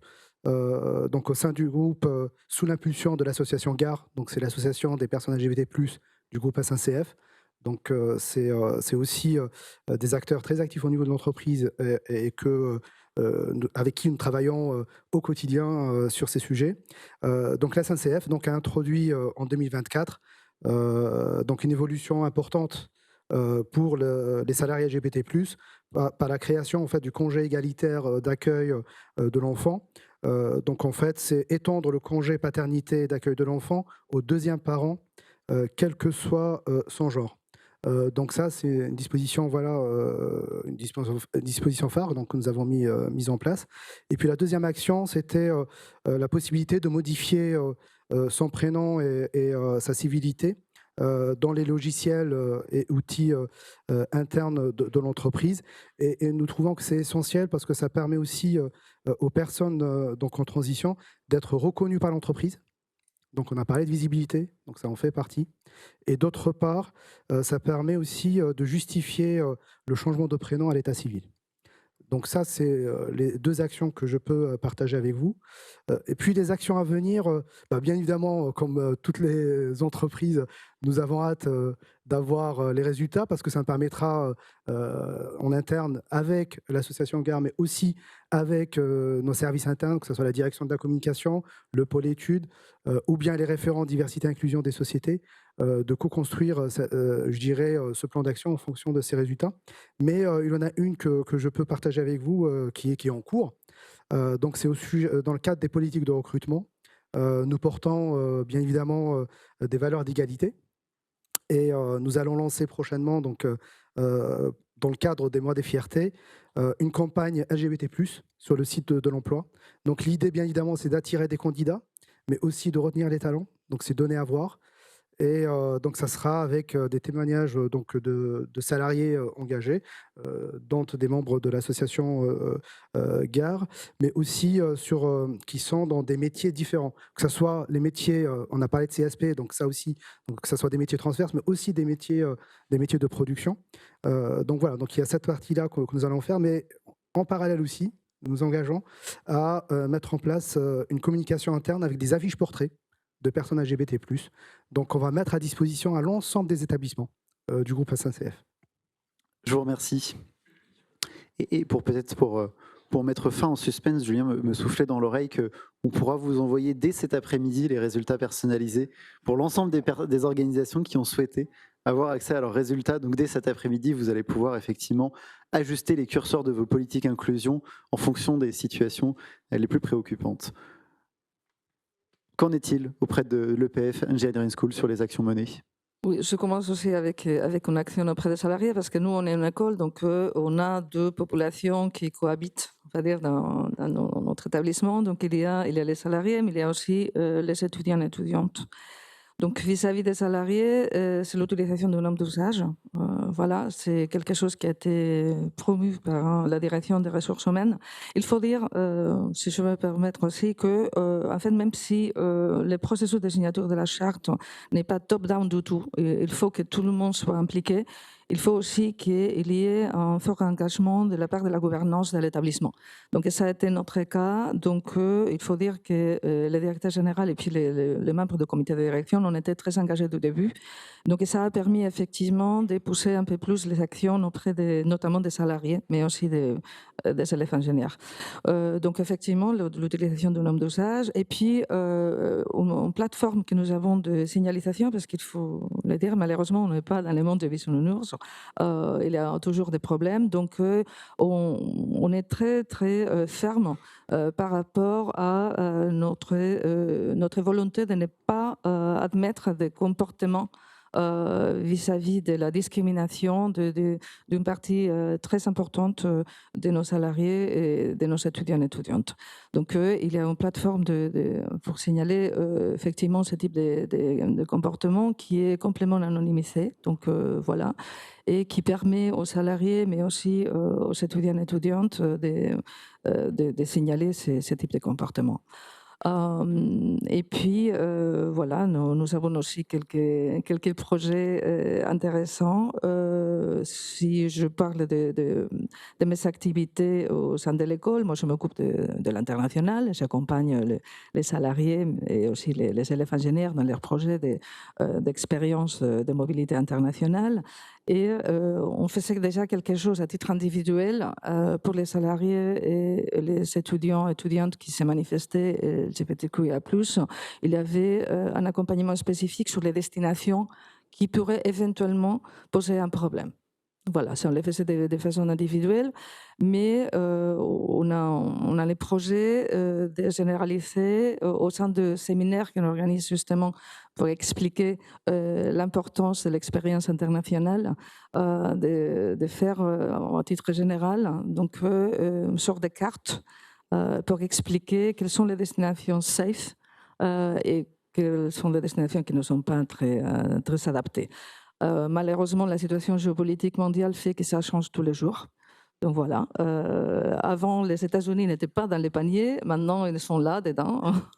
Donc bon, c'est vraiment quelque chose qui nous inquiète et on est prêt à accompagner tous les membres de la communauté EPF justement pour qu'ils s'épanouissent dans leurs expériences à l'international. Un grand merci d'avoir illustré aussi l'importance de la visibilité, puisqu'évidemment, être visible quand on est étudiant ou quand on est collaborateur et qu'on est amené à aller à l'étranger, c'est aussi aborder frontalement ces questions. Aurélie, vous l'évoquez, votre organisation n'est pas encore signataire de la charte d'engagement, mais vous êtes en phase de signature. Peut-être vous pourriez nous évoquer les actions que vous menez pour aller à l'engagement et à la signature de cette charte d'engagement LGBTQIA+, puisque ce n'est pas une signature par affaire, on a un plan d'action, on a un processus à mettre en place avant de pouvoir la signer. Alors, on a vraiment hâte d'avoir nos résultats parce que ça va nous permettre quatre choses. Déjà, comme on a comme presque 15 000 collaborateurs qui ont répondu au baromètre, on va pouvoir avoir une photographie de toutes les perceptions de nos collaborateurs, qu'ils soient salariés LGBT+, ou non, sur l'orientation sexuelle, l'identité de genre, l'expression de genre. Donc ça va nous permettre d'avoir une belle photographie à un instant T, et c'est intéressant d'avoir un T0 pour voir après comment les choses évoluent. Ensuite, comme on a aussi donc, un salarié sur 5 qui a répondu, on va aussi pouvoir avoir un quanti.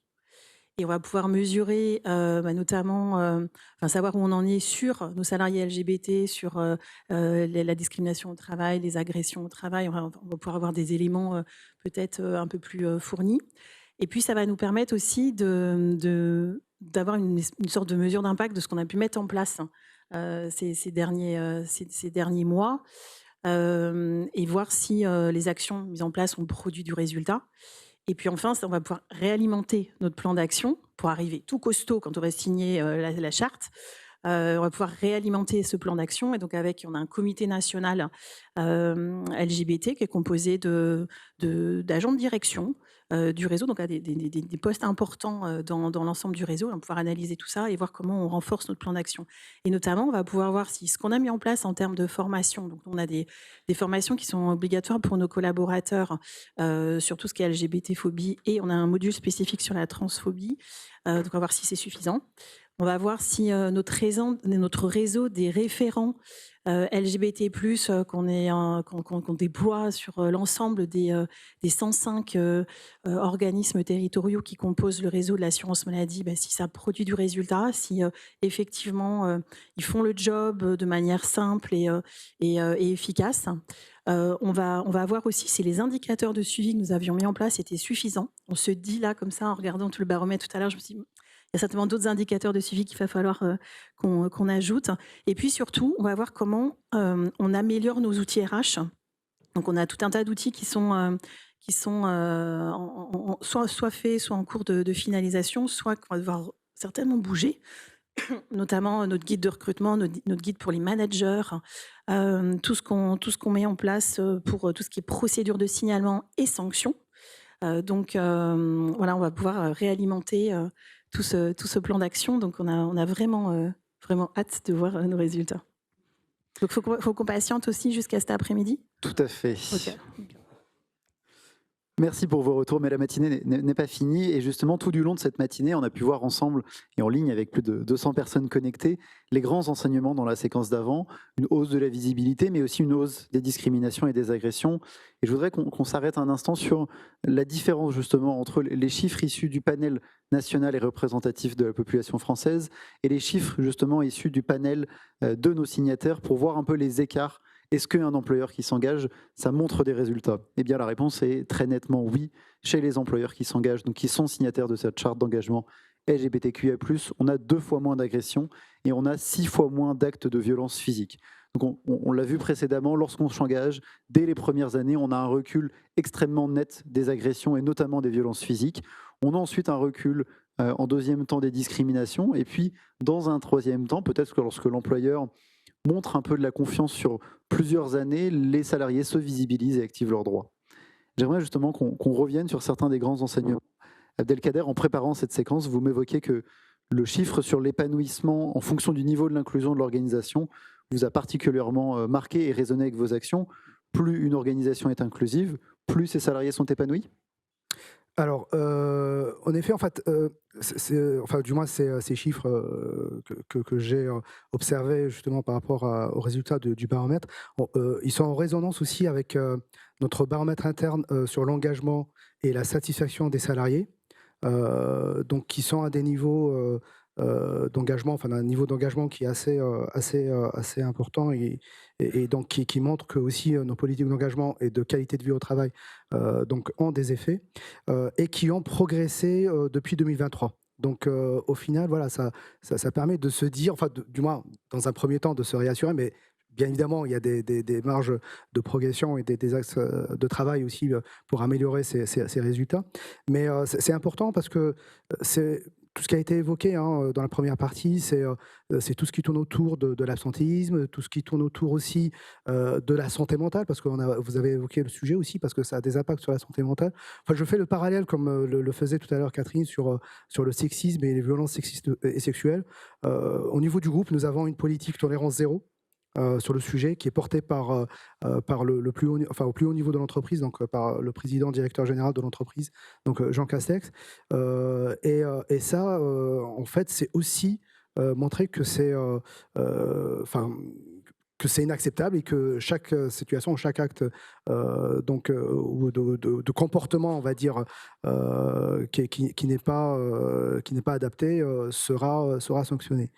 Et par rapport à ça, justement, dans notre baromètre d'engagement, en fait, on a une adhésion et puis une confiance aussi dans notre dispositif d'alerte éthique au niveau du groupe. Donc, il y a des niveaux aussi importants, donc qui a nettement progressé aussi depuis 2023. Donc, il est connu. Mais aussi, il y a le sentiment que si les salariés remontent un traitement injuste lié à une discrimination, le signalement serait pris en considération par le groupe. Donc tout ça réuni, je dirais, nous met, on va dire, un peu en position, je dirais, rassurante sur cette partie-là. Mais encore une fois, je pense qu'il y a des choses en fonction des résultats par société, parce qu'il y a ce sujet-là. Donc de voir quels sont les focus à faire et comment encore progresser davantage sur le sujet.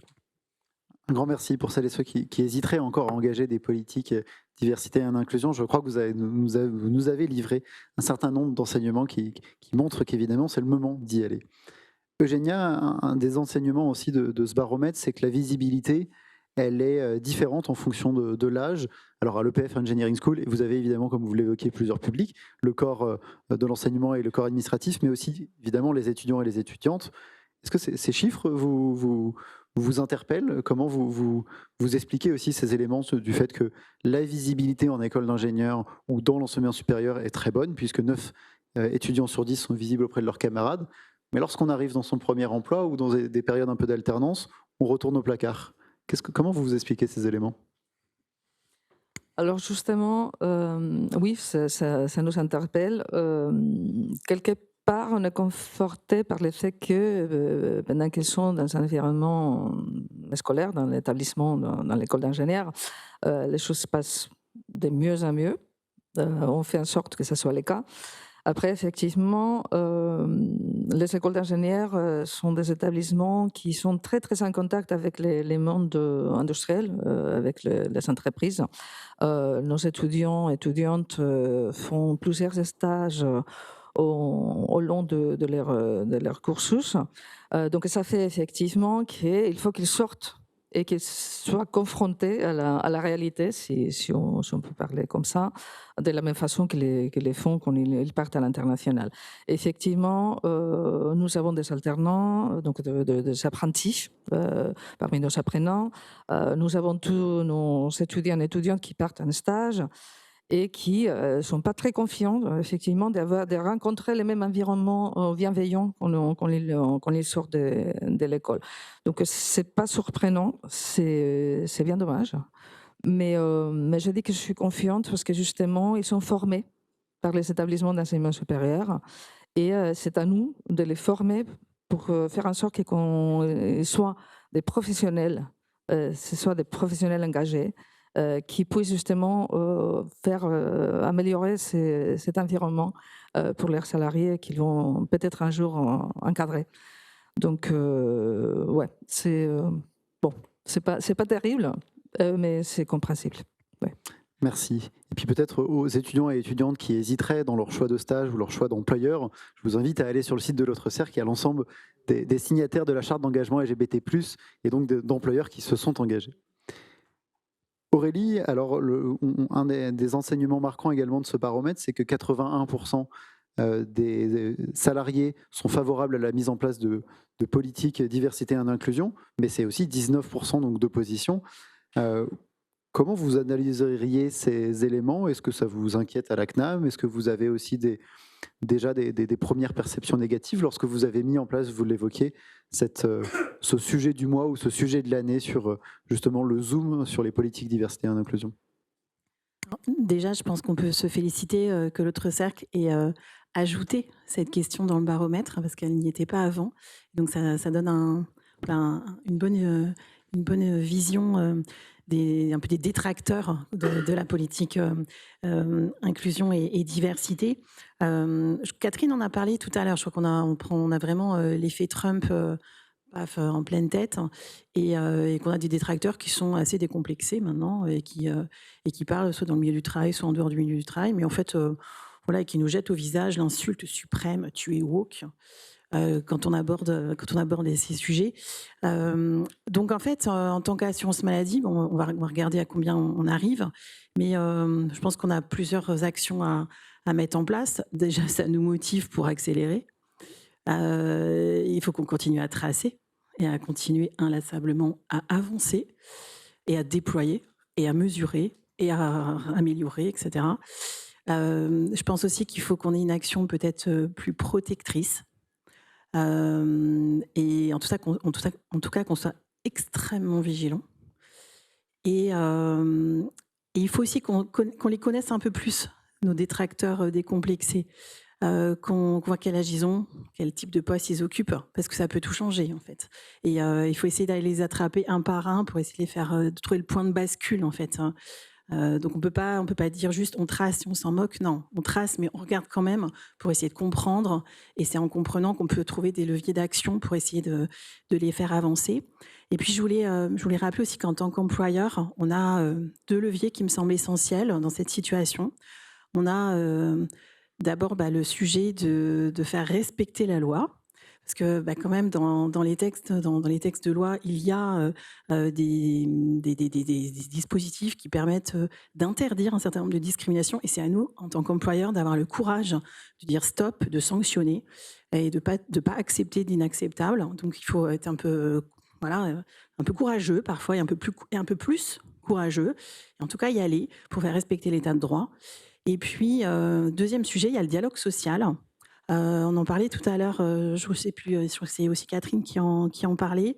C'est aussi à nous, en tant qu'employeurs, de proposer aux organisations syndicales de mettre ces sujets dans les accords que nous tentons de signer avec nos partenaires sociaux. C'est aussi un moyen de parler des sujets, de mettre en place des actions communes et de les suivre dans un côté plus collectif qui embarque aussi les partenaires sociaux. Donc il y a des choses à faire pour ne pas juste subir le chiffre. Un grand merci. Effectivement, le rôle de l'employeur est d'être garant de la sécurité physique et psychologique de ses salariés. Et évidemment, mener des politiques d'inclusion, c'est utile. Oui, allez-y. Je voulais ajouter aussi quelque chose, c'est plus personnel. Moi, il y a 2 ans, j'ai été nommée par l'autre cercle rôle modèle dirigeante alliée LGBT. Et donc, je me dis aussi que j'ai une part de job à faire de mon côté, qu'il faut que je prenne mon bâton de pèlerin et que j'aille combattre un certain nombre de préjugés et en tout cas que j'aille parler à nos détracteurs. Voilà.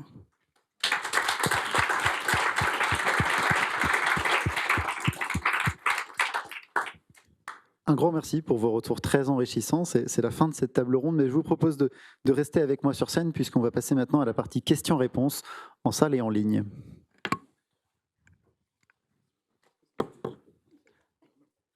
Première question. Hop.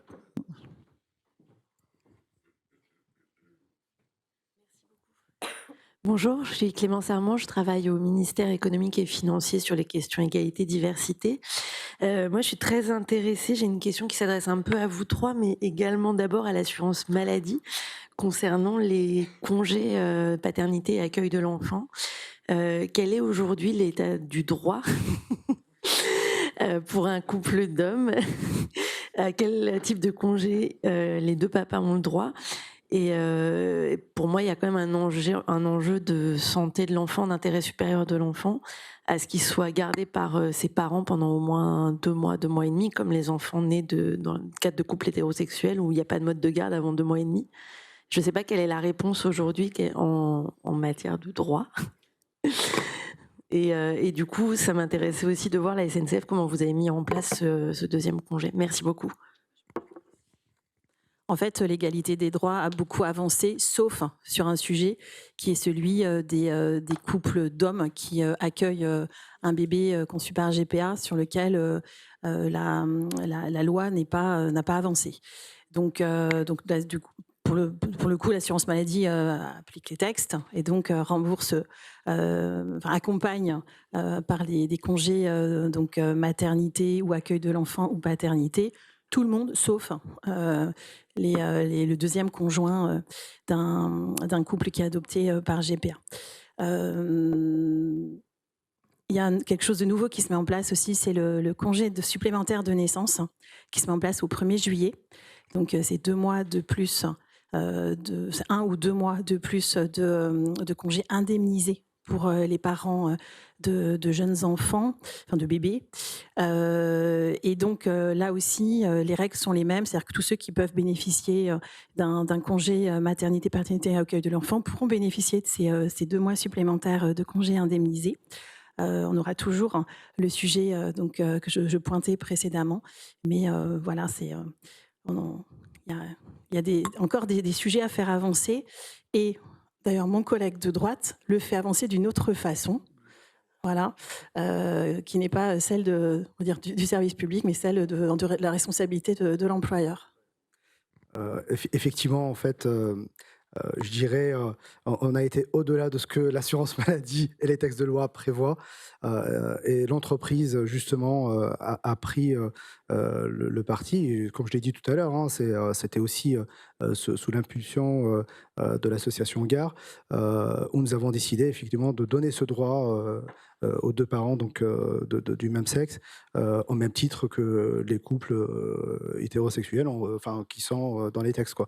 Donc là, c'est je dirais, un effort aussi financier, et ça permet aussi d'être, enfin, ça a été dit, l'enjeu parentalité et l'équilibre vie pro, vie perso est un élément, je dirais, fondateur aussi, et majeur dans l'exercice de son travail. Et ça permet aussi, enfin, les vertus aussi de ce dispositif, ça permet aussi d'éviter l'absentéisme, qui peut être aussi un des impacts sur, je dirais, l'efficacité, la performance de l'entreprise, quoi. Donc, nous, on a pris ce parti-là. Et puis après, effectivement, il y a le sujet du nouveau congé de naissance. Bon, ça, on attend bien évidemment que la publication des décrets pour voir comment avancer, mais tout en gardant, je dirais, cette égalité de droit pour les personnes du même sexe. Enfin, c'est 2 mois, c'est 1+1. Oui, voilà, c'est ça, exact. Un grand merci Abdelkader et Aurélie pour votre tour. Alors, je crois qu'on a une question en ligne, Garance. Oui, on a quelques questions. Tout d'abord, merci pour ces échanges très, très riches. Alors, on a une question. Vous avez mentionné l'inquiétude vis-à-vis des mœurs qui pourraient ne plus être favorables à l'inclusion des personnes LGBTQIA+, en société et donc au travail. Y a-t-il une solution à mettre en place en entreprise pour permettre de maintenir cela, même dans les périodes plus compliquées pour les droits LGBTQIA+. Alors peut-être en attendant que vous réfléchissiez de votre côté, le premier élément, c'est ce qu'on évoquait, le rôle de garant de la sécurité physique et psychologique de l'employeur. Et pour ça, le monde du travail reste assez normé. Il a des normes, il a des règlements intérieurs, il a des politiques D&I qui sont connus par les salariés, et ils savent, ces salariés, que par exemple, lorsqu'on dit des propos racistes, on est sanctionné. On a des dispositifs de sanctions, on a des dispositifs d'exclusion des organisations lorsqu'il y a des propos de cette nature qui sont tenus. L'enjeu sur la question LGBTQIA+, c'est de rappeler ces règles, de rappeler l'existence de la loi, de rappeler effectivement que même des insultes de premier niveau constitue en tout cas un environnement qui reste LGBT-phobe. Et puis évidemment, discriminer en raison d'autre chose que des compétences, c'est un comportement discriminatoire, et ça amène à des sanctions à la fois qui reposent sur la hiérarchie de l'entreprise.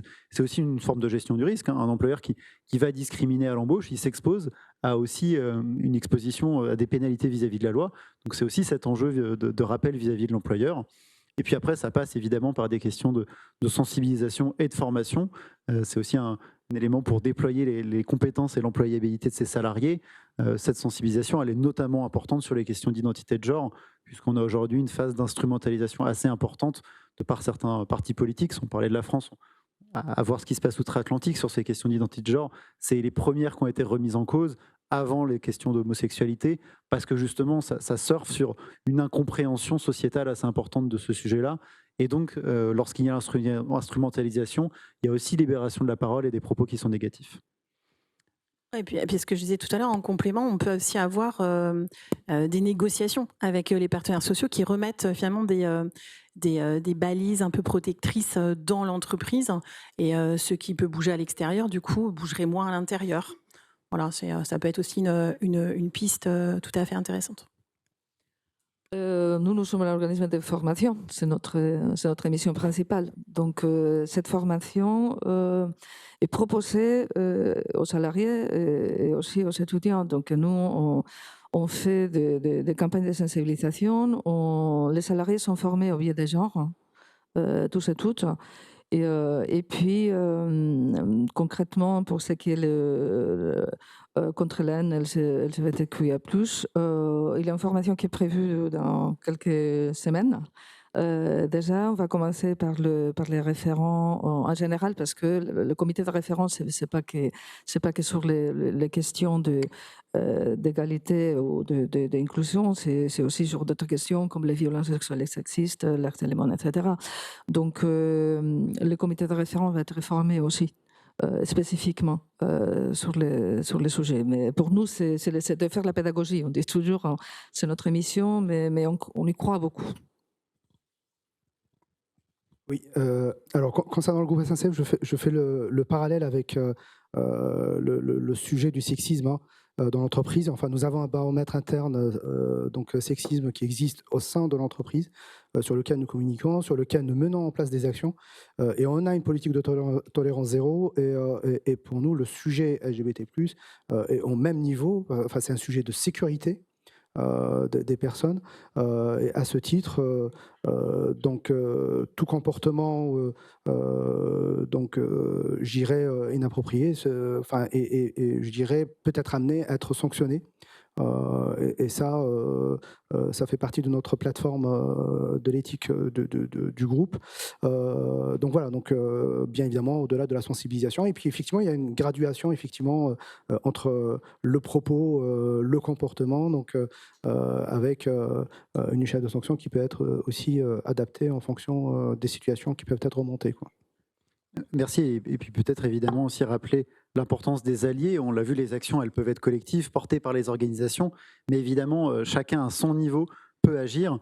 Si évidemment on attend que uniquement les 10 à 20% des personnes concernées agissent, on restera minoritaire. Et donc l'enjeu est aussi de faire pencher cette balance envers les alliés de la cause LGBTQIA+, qu'ils soient concernés par une des formes d'homosexualité ou d'identité de genre, mais aussi évidemment sur les autres personnes non concernées. Prendre la parole, mettre un sticker sur son PC, c'est très basique.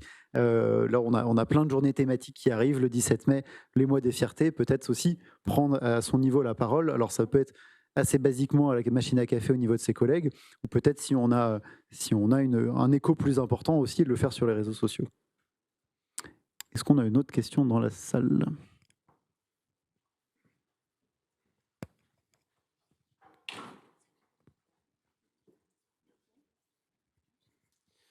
Bonjour, ma question va plutôt s'adresser à Aurélie.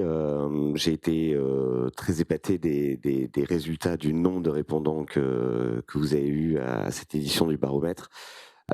Félicitations, c'est exceptionnel. Moi, ce qui m'intéresserait aujourd'hui de savoir, c'est quelle a été là où les recettes pour réussir à avoir autant d'engagement et du coup de répondants. Au-delà de tout ce que l'on peut déjà faire dans nos organisations, qui sont les push-mails, l'intranet, les affiches, les messages sur les télés.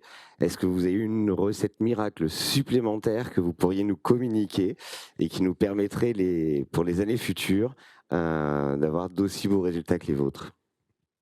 Alors, déjà, on a tout fait comme vous. On a fait un truc en plus auprès des dirigeants. C'est-à-dire que donc chaque CEPAM, chez nous, on est organisé avec chaque caisse primaire dans un département a un directeur et une équipe de direction. Et en fait, on a fait un webinaire déjà de sensibilisation avec Julien, de sensibilisation pour essayer déjà d'expliquer ce que c'était que déjà tous les mots qu'il y avait derrière le LGBT+, quoi. On a essayé d'expliquer ce que c'était que l'identité de genre, l'orientation sexuelle, l'expression de genre. Enfin, on est revenu un peu sur tous ces éléments parce que on avait bien conscience qu'on partait d'assez loin. Et comme en fait, on balaye toujours l'escalier par le haut. Donc on disait qu'il fallait vraiment qu'on tape sur toutes les équipes dirigeantes de toutes nos entités. Donc on a fait déjà ce premier travail de sensibilisation, d'explication. Et puis on a d'abord fait démarrer les formations. Donc, on a fait démarrer toutes les formations, 3 modules de formation en e-learning. Et donc, on a commencé à voir le chiffre monter. Donc, on savait déjà qu'on avait sensibilisé déjà.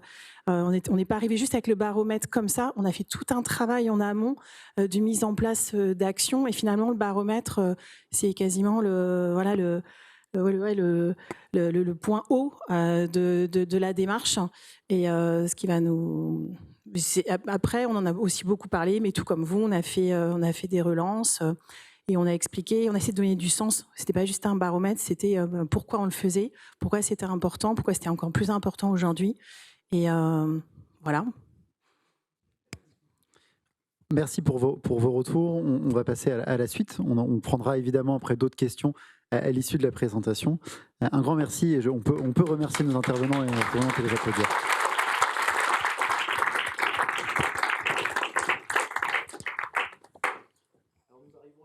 De cette conférence. quitter, nous avons préparé une dernière séquence surprise du constat à l'action, comment détecter une situation de LGBT-phobie. J'invite pour cela à me rejoindre sur scène Raphaël Benamou, directeur de l'autre cercle, et Florian Barat, président de la Fédération nationale.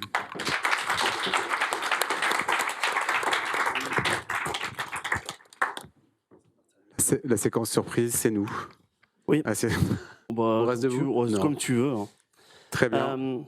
Donc voilà, la balise, c'est un peu une idée qu'on a eue il y a quelques semaines. Le but, c'est d'amener un outil innovant et c'est ce qui aurait été utile, et je pense très utile aux salariés pour savoir comment ils se situent dans l'entreprise. Et je te laisse en parler un peu plus. Oui, merci beaucoup Florian. Vous l'avez compris, la force de l'autre cercle, c'est de savoir allier des données très intéressantes et puis des outils très impactants. Et on s'était dit que pour accompagner ce baromètre et d'accompagner les résultats, il serait pertinent de proposer des outils concrets permettant aux personnes qui sont en situation peut-être de détresse, de tension, de malaise, de pouvoir identifier les situations dans lesquelles elles se trouvent et elles se reconnaissent. Comme on vient de le voir, les chiffres du résultat, les chiffres du baromètre ne sont pas forcément très positifs. En tout cas, ça ne s'améliore pas. Ce qui nous appelle à être alerte, à être vigilant, et parfois dans des situations où les salariés et les agents peuvent se trouver dans des situations difficiles à qualifier.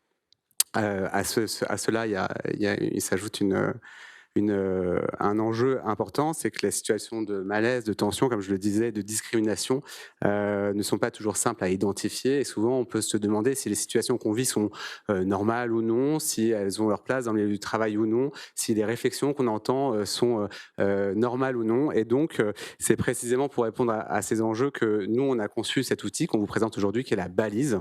La balise comme un indicateur qui permet de rendre visibles les signaux faibles, les signaux forts.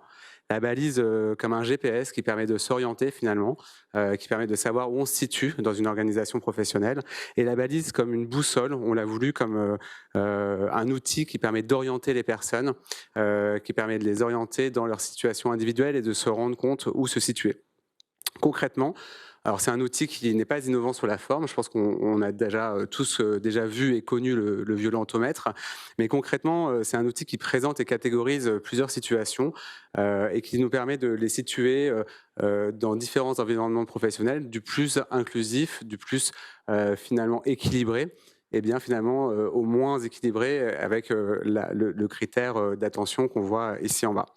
On l'a calqué sur le modèle du violentomètre, je viens de vous le dire. On a voulu créer un outil simple, un outil concret, un outil accessible, un outil largement diffusable. L'idée, après aujourd'hui, puisqu'on vous le présente en avant-première, c'est de l'imprimer à très grande échelle et de le diffuser grandement auprès de l'ensemble de nos employeurs qui nous accompagnent, qui sont adhérents, qui sont signataires, qui sont engagés en faveur de la lutte contre la discrimination, pour que ces employeurs aient une responsabilité de partager cet outil, de le mettre à disposition de leurs salariés, de les mettre à disposition de leur collectif de travail pour qu'ils puissent ensemble lutter contre les discriminations au travail. Cet outil, il a été construit, je vous ai parlé du côté face, de la partie graduée, mais du côté recto, on retrouve un QR code, merci Florian, on retrouve un QR code que vous pourrez scanner, et lorsque vous le scannerez, vous arrivez sur une page web qui a été créée sur le site de l'autre cercle, qui présente de nombreuses ressources, qui vont de la simple définition de l'acronyme LGBTQIA+, mais également des ressources d'aide pour les personnes qui subissent ces situations de discrimination et qui se disent, bah voilà, moi je suis peut-être ici dans une zone rouge, qu'est-ce que je fais? Est-ce que je vais voir mon RH? Est-ce que je vais voir une instance d'une organisation syndicale? Est-ce que je vais voir peut-être parfois la police? Est-ce que je vais voir SOS homophobie? Peut-être que je vais voir une association d'avocats LGBTQIA+. L'idée, c'est de donner des clés d'action concrètes à des personnes qui pourraient se sentir isolées dans ces situations. En résumé, assez simple. D'une part, un outil qui permet d'identifier dans quelle situation, dans quel contexte ils se situent au travail dans leur environnement professionnel, et un outil d'aide qui leur permet de trouver des solutions pour aller à l'encontre de ces situations. C'est un outil qu'on vous enverra largement. On a prévu de vous les envoyer à peu près au moment du mois des fiertés. Ça vous parviendra en grande quantité, on l'espère. On espère aussi que vous pourrez les utiliser, les diffuser, pas seulement au niveau de vos équipes DRH, mais plus largement à la machine à café, à la cantine, à la cafette, pour faire en sorte que tout le monde, tous et toutes, puissent en disposer et l'avoir toujours sur soi et pouvoir s'en servir au quotidien. Un grand merci Raphaël et Florian pour la présentation de cet outil. Ce travail est réalisé effectivement, comme tu l'as évoqué Raphaël, aussi avec l'ensemble des antennes de l'autre cercle présents partout en France. Florian, tu peux rester avec moi sur scène pour le mot de la présidence et pour clôture cette conférence de présentation de la 5e édition du Baromètre. Merci beaucoup Guillaume. C'est jamais simple de conclure, hein. Surtout avec plein de choses comme ça. Donc chers tous et toutes, chers amis, cher Mathias, ce que nous avons vu aujourd'hui, ce ne sont pas simplement des chiffres. Ce baromètre nous donne une lecture du monde du travail, mais aussi du moment que nous traversons collectivement. Il met en lumière des avancées réelles. Il révèle des fragilités persistantes. Et surtout, il nous oblige à regarder la réalité avec lucidité. Depuis plusieurs années, l'autre cercle a fait un choix clair, celui d'agir. Agir concrètement, agir avec les employeurs, agir avec les salariés. Et ce baromètre, avec ses près de 75 000 répondants, en est aujourd'hui une preuve solide. Il ne s'agit plus d'un ressenti ou d'une perception, mais d'un outil qui nous permet de mesurer, de comprendre et de faire évoluer les pratiques. Ce que ce baromètre nous montre, c'est que les choses avancent. Les politiques d'inclusion ont un impact réel. Elles améliorent le bien-être, elles renforcent la visibilité, elles permettent à davantage de personnes d'être elles-mêmes au travail. Cela veut dire que lorsqu'on agit, lorsqu'on s'engage, cela fonctionne. Mais dans le même temps, il nous rappelle que nous ne sommes pas arrivés. Les propos LGBT-phobes restent présents. Les malaises face au coming out existent encore. Et il est encore plus fort pour les personnes, notamment les personnes trans et non-binaires. Cela nous oblige à rester exigeants, à ne pas nous satisfaire des avancées et à continuer à agir. Mais il y a un point, sans doute le plus marquant de cette édition. Celui qui doit vraiment nous interpeller collectivement, c'est celui de l'environnement extérieur. Ce que nous dit le baromètre, et notamment ce qu'il nous montre très clairement, c'est la partie du contexte global que nous vivons. C'est ce que nous sommes dans une période de tension. Les droits LGBTQIA+, ne progressent plus partout. Dans certains pays, ils reculent.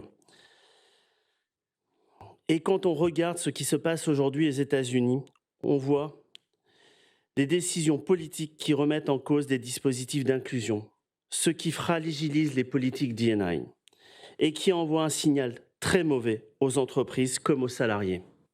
Ce signal, il traverse les frontières, il arrive jusqu'ici, il a un impact direct sur le ressenti des salariés français. Ce que nous montre ce baromètre, c'est que l'inquiétude est réelle, elle progresse et elle est particulièrement marquante. C'est qu'elle ne concerne plus seulement les personnes LGBTQIA+, mais désormais partagée plus largement, y compris par les salariés non concernés.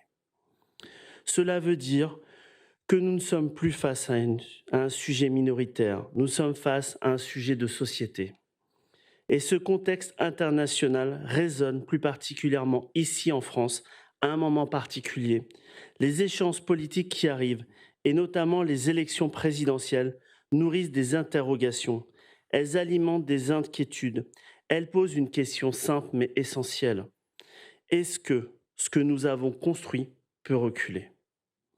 Cette question, elle est posée, elle est légitime, parce que nous voyons ailleurs que cela peut arriver, parce que nous savons que l'équilibre peut évoluer, parce que nous savons que rien n'est jamais définitivement acquis. Mais face à cela, nous avons une responsabilité collective, celle de rester lucide, mais surtout de rester engagé. Parce que le monde du travail ne peut être dépendant des aléas politiques. Il doit rester un espace de stabilité, un espace de respect, un espace de sécurité pour toutes et tous. Et c'est là que notre rôle est essentiel. Continuer à agir, continuer à structurer, continuer à ancrer ces sujets dans les réalités des organisations. Et c'est dans cet esprit que nous avons voulu aller plus loin avec la balise LGBTQIA+, Parce qu'aujourd'hui, il ne suffit plus de constater, il faut donner des outils, permettre à chacun et à chacune de repérer une situation, d'en comprendre la gravité et de savoir comment agir. Parce que trop souvent, les personnes restent seules face à ce qui est évident. Et nous ne pouvons plus accepter cela. Au fond, ce que nous dit ce baromètre est assez simple. Il n'est pas normal de ralentir. Ce n'est pas un moment à hésiter. C'est un moment de considérer que le sujet est derrière nous. C'est exactement l'inverse. C'est le moment d'être plus exigeant, plus engagé, plus structuré. Parce que ce qui est facile de commenter, c'est facile de critiquer, c'est facile de dire que ce n'est pas assez, mais agir, transformer, faire évoluer les pratiques, c'est le plus difficile. Et pourtant, c'est cela qui fait la différence. Et cet engagement, il existe. Il reste chez les employeurs qui prennent leurs responsabilités. Il existe chez les équipes qui les font vivre sur les sujets au quotidien. Il existe chez les bénévoles, les militants, les salariés qui refusent de laisser les choses telles qu'elles sont. Et cet engagement collectif qui fait de nous notre force et ce qui nous guide reste simple. Permettre à chacune et à chacun d'être pleinement soi-même au travail. Faire du monde du travail un espace de respect, de sécurité, d'égalité, avoir un impact réel sur les parcours de vie. Ce baromètre n'est pas une fin, c'est un point d'appui. C'est un point d'appui pour continuer à avancer, pour aller plus loin, pour agir encore davantage, parce que dans ce contexte que nous connaissons aujourd'hui, dans ce monde qui bouge, parfois dans le mauvais sens, nous savons plus que jamais besoin de rester unis, lucides et engagés. Et c'est ensemble que nous continuerons à le faire. Merci à toutes et tous. Un grand merci, Paul.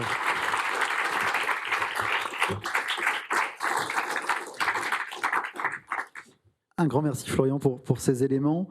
Peut-être pour vous rappeler les prochains grands dates de l'autre cercle et son prochain grand événement qui est les rôles modèles. Les rôles modèles, c'est mettre en avant des personnes LGBTQIA+, ou alliées qui mènent des actions au sein de leur organisation, qui font bouger les choses et qui se visibilisent. Vous avez pour ces rôles modèles une campagne de nomination qui est ouverte jusqu'au 31 mai. Alors on vous invite à penser et à prendre quelques instants pour réfléchir si autour de vous, vous avez des personnes que vous souhaitez mettre en visibilité de par leur parcours exemplaire et de par leur engagement. Vous avez jusqu'au 31 mai pour les nominer. La cérémonie sera quant à elle le 30 septembre 2026 dans le 15e arrondissement et les inscriptions seront à partir du mois de juillet. Un dernier instant pour remercier les partenaires de ce projet, la DILCRA, Nos épaules et vos ailes et évidemment le groupe BPCE pour son accueil lors de cette matinée. J'aimerais aussi remercier l'ensemble de l'équipe projet que j'invite à me rejoindre sur scène, Julien, Florian, Françoise, Marine, Fanny, Garance, Charles, mais également Lisa, François et Flora. Allez-y.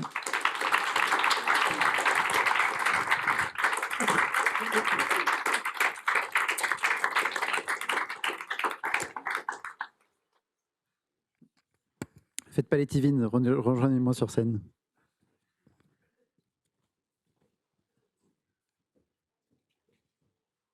Je crois qu'on peut les applaudir de nouveau pour ce grand projet débuté il y a un an.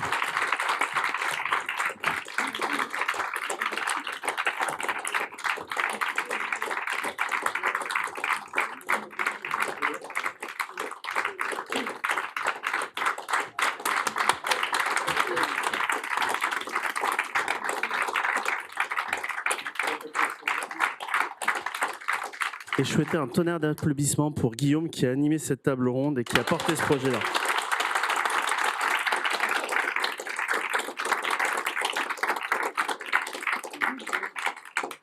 Et un grand merci à toutes et tous pour cette conférence c'est aujourd'hui donc la fin de cette conférence. On vous retrouve à minima dans 2 ans pour ce grand projet des baromètres. Ça sera une édition spéciale puisque ça sera les 10 ans du projet. Donc on aura une évolution des tendances sociétales sur 10 ans d'inclusion LGBTQIA+ en France. Qu'en est-il?